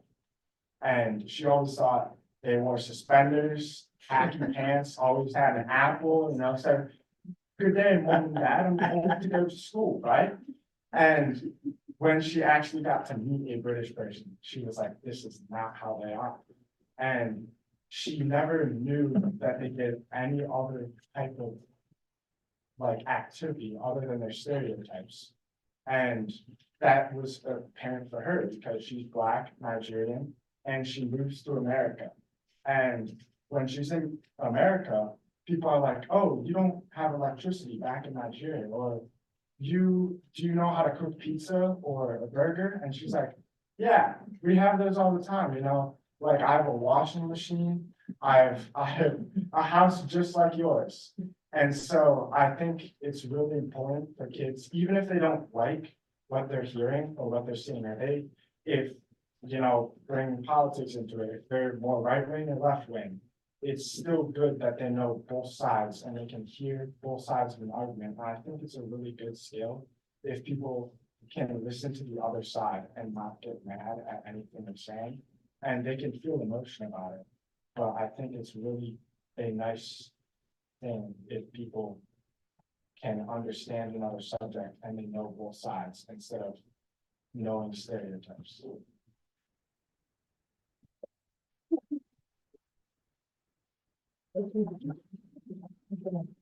I hear everything that you said, and I agree with you. We should hear both sides of all issues. We're talking about reading. And I think reading one story, like you said so eloquently, Oh, no, not, one story can really inspire somebody, right? yeah, Like it inspired you. Yeah. Which is why I think we need to be apolitical, because one story on a left leaning or right leaning well, can inspire you when maybe that's not really the goal. The goal is to get you excited about reading. It's not a social studies class. It's reading. So I 100% agree with what you're saying. I agree with what Jillian said. I agree with what Fred said. I agree with what everybody here in the front said. I want you to get excited about reading. I want my daughter and son to get excited about reading. The one thing I don't want that you'll have to make an argument for is why would we celebrate a lean position? Let's do the celebration, but let's do it with a neutral position. nah, it's not. So if you want to celebrate, if you don't want to just celebrate a winning position, you think that's weird, why do you celebrate the 4th of July? Because we won, we beat the British. Why are we celebrating that? Hey, we beat the British, we stuck it to them. This country's now ours, because we didn't want to pay taxes and we wanted to smuggle and stuff and we wanted to tax slavery. So why would we take a day? I'm willing to have these discussions with you as a member of our community, but this isn't what we're talking about. Right. I'll stay after and talk to anybody who wants to talk. But we're talking about whether or not we should celebrate with prizes, voting, generating excitement, author visits. Do we want to do that in one political bent or the other? And in my opinion, no. It's only one book that, and it was last year's book. If there's a specific book you have an issue with this year, maybe you tell your kid, don't bring that book home.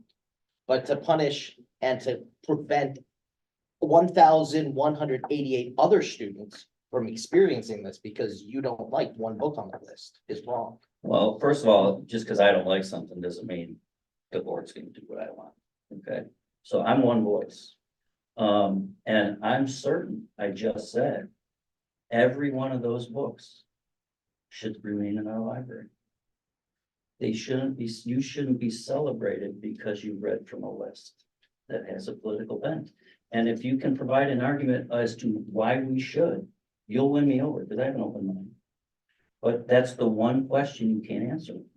Why would we celebrate someone reading from a politically bent list? And if you can tell me why we should do that, you have me. You're calling the whole list though, and you only have the experience with that one book. And it's a last year's book. I gotta tell you, it's the only experience I've had with the Cottle list. Now, so maybe all the other ones aren't, but like he just said, one story can make the difference. How would you feel about a vegan not wanting their kids to bring greetings? I actually was thinking about bringing that up because I'm personally curious about people's opinions. Because I think what was about 5 years ago or 4, Dr. Seuss was a racist and we need to take him out of all schools from what I heard. And what if I said, well, it's just a children's book. Just a children's book. Why not let's expose Dr. Seuss to everybody. And I gotta tell you, if I'd have come out and said that with banners all over the place in left-leaning parts of this country, I'd have been canceled. Because Dr. Seuss is just a racist pig who doesn't care about fairness. We just completed Dr. Seuss. That's why I said, I remember telling my wife, thank God we live in Milburn and we're still doing Dr. Seuss week because it was canceled by a lot of schools. And you know why? Because they thought for some reason it bent right. And I'm saying, let's take it all out. If a list is very important to many, let's come up with a list that we can all agree. I Why think that's do we gonna be need to impossible celebrate? to find one list that every single person agrees on.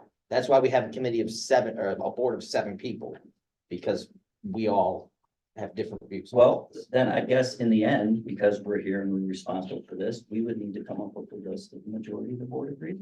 Yes. But think the way that the Caudle Committee and all of them, like, the way that they have the evaluators, I mean, it's a year, I mean, it's a year process, like, it's a very long, extensive time, I think. Everything you're gonna say right now, and I hate to cut people off, I agree with you, before you say it. You haven't answered my question, and you're not gonna address it with the way you're going. Why would we celebrate everybody reading a list that is politically bent? Everything you're about to say, I am going to agree with you. Probably more so. But you still haven't answered the basic question, and you're not coming up with an argument for it. I think the problem is, I think some people don't believe the part where it's politically bent. I don't believe that a statewide group of people that's open to any basic educator in the state to join is a political operation. I'm gonna respectfully disagree with you. But that's where I agree with Brendan, I think Fred as well, that like when these evaluators come together to choose these books, they're not looking at it through a political lens. They're looking at it through the themes, through the character choices, through different elements of these educators, which is why they're educators, they're librarian specialists, like they have that background to really be the expert to determine, like, this is a great book for that genre of children and at that point of their life. They're not looking at it leaning left, leaning right, leaning independent, whatever it may be. Okay, I think they're just choosing a great book. I'll still have a discussion with you. One of the excerpts I've read from Stan. Trump is a racist pig liar. And I can't remember all of it. What benefit is that? How does something like that make a list and you say it's not political? But that's not for the. That's not the whole that's list. not- It's in the book. It's That one book. I agree with you. That's what I'm saying. That's why I know we have a political bent to this, because that book, if you're saying this is not a political list, doesn't make the list, right? It'd be I'm not interesting on if the there was a book that had the opposite opinion in the list. And I agree. It's not the books itself at all. I think this is a really big It's the discussion. celebration of a political, culturally bent list. And I think, There's gotta be thousands of other lists Yeah. out there, but follow the Heritage Foundation, like, you think a list like that will fly in Illinois? Here's the Heritage Foundation list, let's see if we can get Illinois to pass that, it's not gonna happen, you know why? Cause it's politically bent the other way.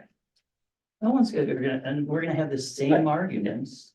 Because have a it has a question. bent. can I jump in? So, it's all teachers, it's all librarians, it's all school related people, right? Nobody else? Public librarians. Public librarians, thank you. So each of these is judged on its literary merit. And you said there's a rubric for that. Is it pretty rigid as far as, Would you like me to read the criteria? I would, Okay. very much so. I don't have it on slides, I just. Yeah, I mean, just the overall gist, really. So the gist is, subject matter is appropriate. Theme is of value to readers. The plot is credible and fresh. The characters are well developed, credible and convincing. There is a high quality of writing, and the book is timeless and lasts for generations. Thank you very much. And it's usually a Likert scale. Yeah. Thanks. Okay, anyone else? I think part of the discussion here is also how much of a role are we as a board supposed to play in the individual curriculum? We're not going into each classroom telling exactly the teachers what lessons they can or cannot have. They're expected to follow the state standards, and they have to do that. And as long as the teachers are following our policies, then they're not telling you that you have to read stamped. I don't want to get into having to read every single teacher's lesson plan and, you know, how 100 whatever we have for every day. That's just not, That's not our job. yeah. So I can't find in the book stamps where they specifically name Trump as a racist. He does mention Trump 10 times by name, but never calls him a racist. So. I don't know what you're referencing, but I read it. Stamp? I read it and I was offended by it. I mean, don't think we should make victims out of people. The Trump thing was just because it's political. There's other merits. I think the book, I can get, the book would be very difficult. It's a very difficult read for a lot of people. It's a difficult read for me. There was a lot of parts that were hard to swallow, but so think about what you just said there. it's a point of view of the author, and it's This not. is not a social studies class. This isn't a political But- science class. We're talking about a list to get children excited for reading. And you, again, And also if you can to answer the give question, why children a we- window into the world that is not necessarily their own. I mean, that is part of the purpose of reading, is to become a more well-rounded person, and not everything that is meant to be read is meant to be loved as affirming to our own life choices. Totally It's agree. supposed to challenge our views on the world, and this book definitely is meant to challenge our view on the world. Again, why would we do it? Why would we celebrate a politically bent list? You still haven't It's told me not why. politically I don't, bent. the whole list is not. politically bent. Well, and This that's, book was chosen for its political bent. It was chosen through a rubric. okay. Culturally and politically bent. Okay, so it's both. I mean, if we can't agree that the list historically, it started out not that way. Over the years has become more and more left-wing. We can't agree that it's politically. Right, Because so it's not. if we can't agree, I see it one way, you see it the other. So that's something we're just gonna have to agree to disagree on. I mean, we can argue till the cows come home. So, I mean, once we get to that point where we just vehemently disagree with each other, because I think it's left leaning. Then we'll walk away with our own opinions, but this isn't a political science class, this is reading. And again, I love having a list and celebrating and have authors come in. Would you have that author come in? Yes. Yeah, that author offends me, I wouldn't want my son even exposed to that person. And you keep them home that day. Why should I have When my you son? got the- so we when can you got promote the political- list, This is a public school. You can homeschool, you can go to private school. So is that your reason why we should celebrate a political list? We Because I have can keep my parents son who were home? offended by Harry Potter, they're not allowed to read that book. The school has made accommodations for that. They didn't stop it. I'm not talking 1,000 about other one, students from we're reading. not talking about one specific book. We're Yes, talking you are. about. That is one specific. No, we're not. book. We're talking about prizes, voting, celebrating, generating excitement, and having author visits for a particular list. This isn't, like I said, this isn't banning a book. I think the book should be in the library. I think someone like me should read the book. I don't think my 13-year-old son should. He just shouldn't, because I can discern what's in my mind or in my values, what's BS and what isn't. I don't know in middle school, but my son has the capability of doing it. So, and what I would rather just have is not have it. Because it's not a political science class. He shouldn't, we shouldn't say, here, let's expose him to a bunch of cultural hot topics and left and right leaning stuff in here. And let's generate excitement about reading. It should be, let's just get him reading. What excites you? Entertainment. For him, it might be an army movie. I don't know. It changes by the day.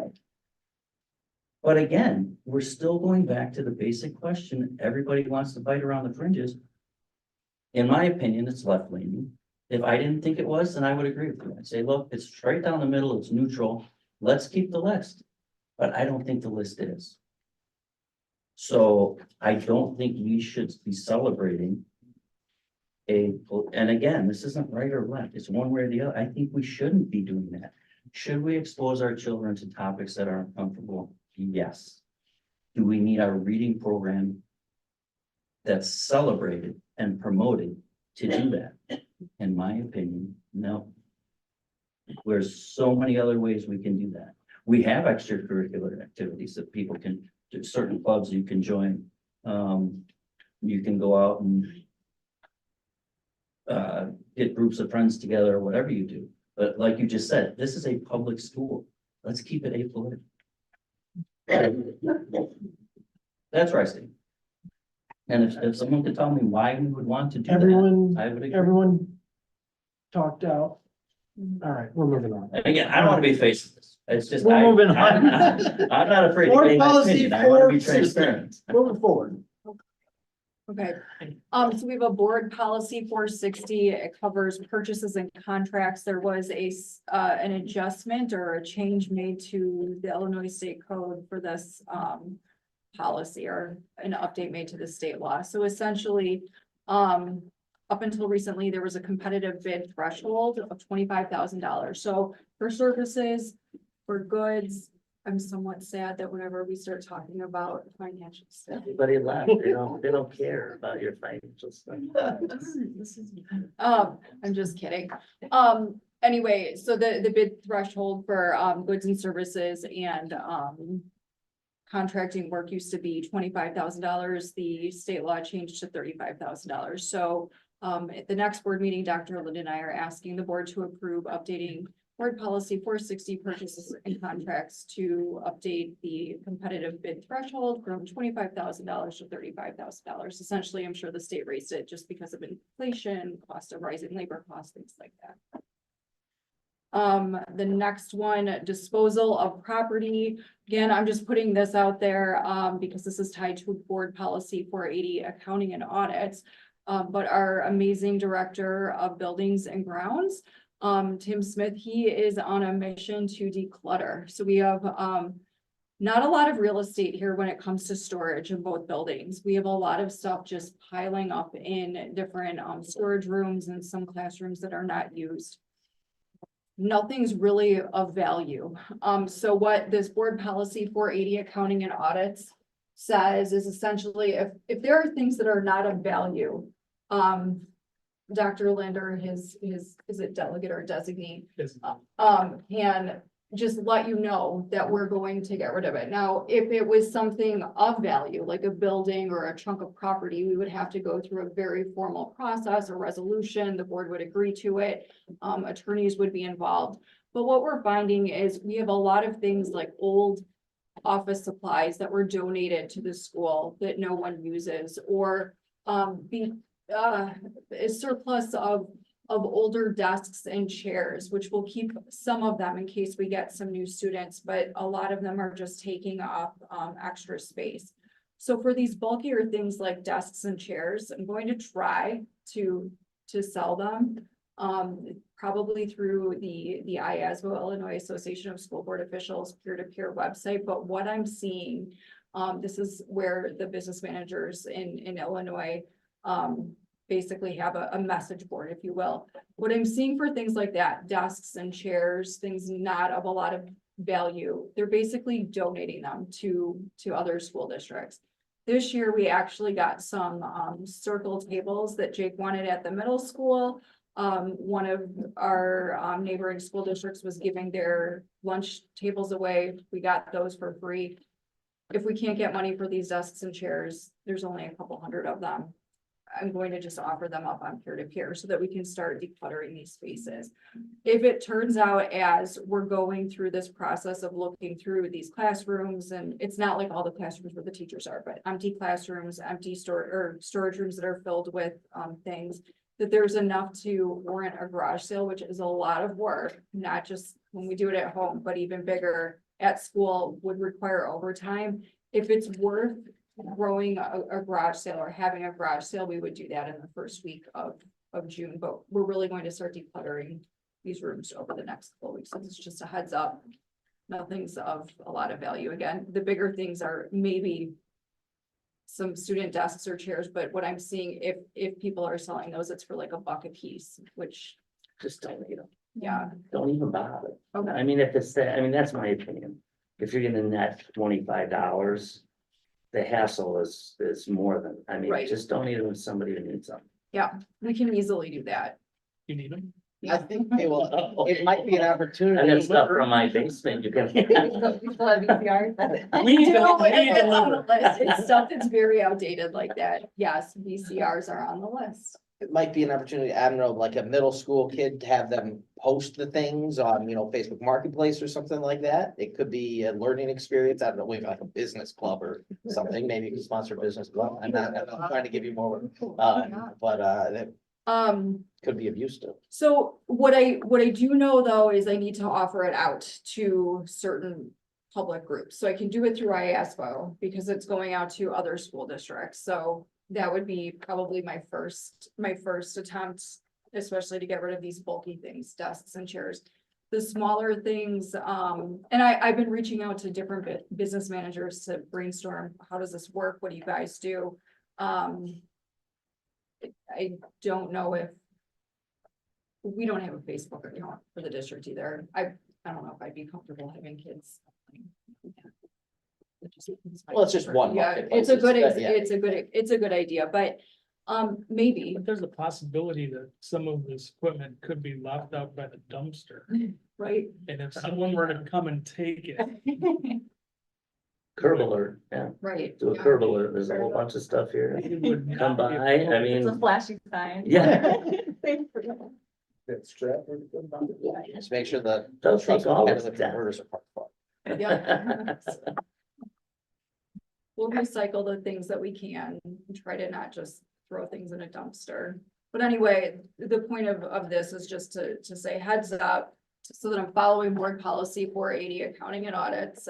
There's some things of nominal value that we're hoping to declutter over the next couple of months. And that's it for all things business related tonight. Future agenda item? Oh. Yeah, Do you have another one? No, Oh, on Oh, the she's future. done. We'll just skip it. Cut off. Future agenda item. School board meeting dates. School board meeting dates, so we have a draft at your table. Take a look at that for next year, if there's any. Please check it over, because sometimes we miss a holiday or day off of school. Check it out on your calendars. I don't think you can have one on my birthday. I think it's against the law. This got slaughtered. Okay. Does that go for me too? 'Cause Hey, we had a Yeah. national championship night. We can do it on any night. That's right. John had to miss the change. Do we miss that next year? Maybe. Yeah, I don't think oh, no, it's a Monday again, isn't it? Might have to relook at this. I have to look at the schedule. Then a budget amendment. Coming up, so. Budget amendments, we do them probably 75% of the years. Just because we do our best guess in the fall, what we're gonna spend, and then we get and receive. And then we come to the spring and we go, maybe it's not great, and we would like to have a balanced budget if we can.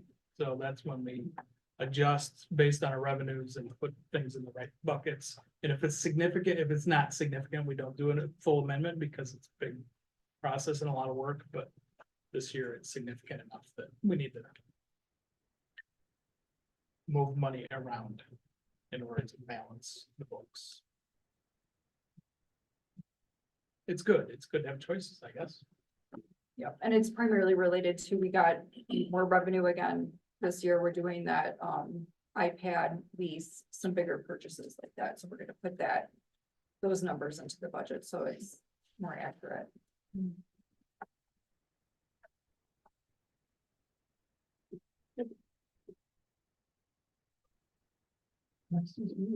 Superintendent report.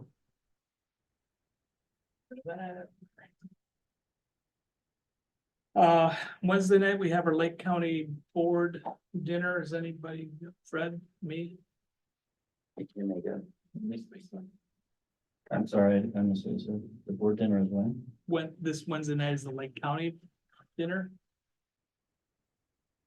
Veronica sent an email Veronica if you wanna.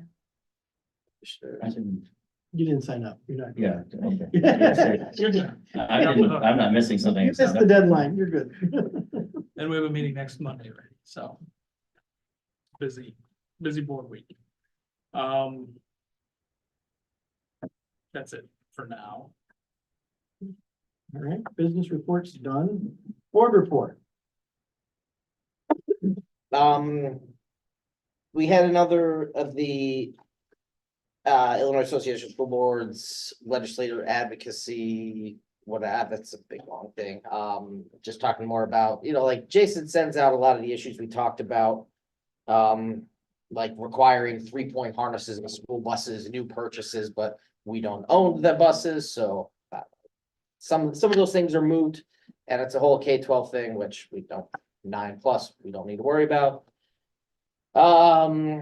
Attended Milburn Madness, so I was, saw Lisa there, Jason, Ben, Jake. Good times. And then last week, our US Congressman Brad Schneider had his Brad's Bookworms thing at Andrew Cook Elementary in Waukegan. So it's people from all over the 10th district, which goes all the way down, to Wilmette and then up and over to McHenry County. And that school, Andrew Cook, it was built in 1917, and you can definitely see some of the differences between the two. They look all similar, They do? Ooh. pretty nice. One thing I thought was cool is that they have a vending machine for books. And so like kids could do something and you get like a token, and Inchy Worm token, and then you go in, you put it in, and you get all these other books, they have a larger Spanish speaking population there, so like 2 rows were completely in Spanish, and I don't know if that'd be something Epic would be interested in funding, or if something, they're like $5,000 or $6,000 to buy. I don't know, I think it could be a neat little thing to add. That's all. I went to Much Ado About Middle School twice. It was a wonderful production both times, so cheers to Mr. Kramer and the middle schoolers that participated. It was absolutely enjoyable to go. I think that's it for board report. So we need to go to closed session. We have a lot to talk about in closed session.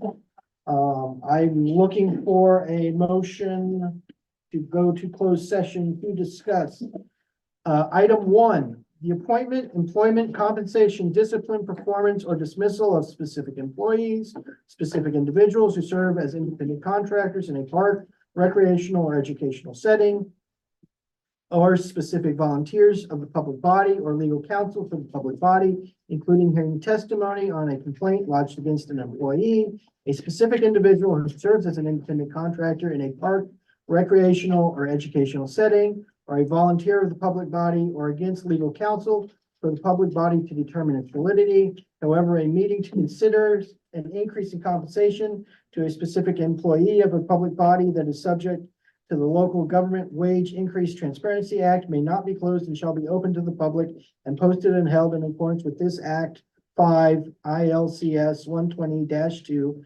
C1. Collective negotiating matters between the public body and its employees or the representatives, or deliberations concerning salary schedules for one or more classes of employees. 5 ILCS 120-2 C2, and student disciplinary cases 5 ILCS 120-2 C9. So moved. I'm supposed to read that back. So, I'm not moving for that. 1, 2, and 9. 1, 2, and 9. 1, 2, and 9. All right, motion has been made, motion has been seconded. Madam, call the roll. Okay, John Lorenzen, Yes. Brendan Murphy, Yes. Peter Petrini. Yes. Jillian Phelps. Yes. John Ruggles. Yes. Brad Skepstrom Yes. and Lisa Brewster. Yep. Okay. All right, thank you. And we will not be taking any action when we return from closed session, so I will end public view.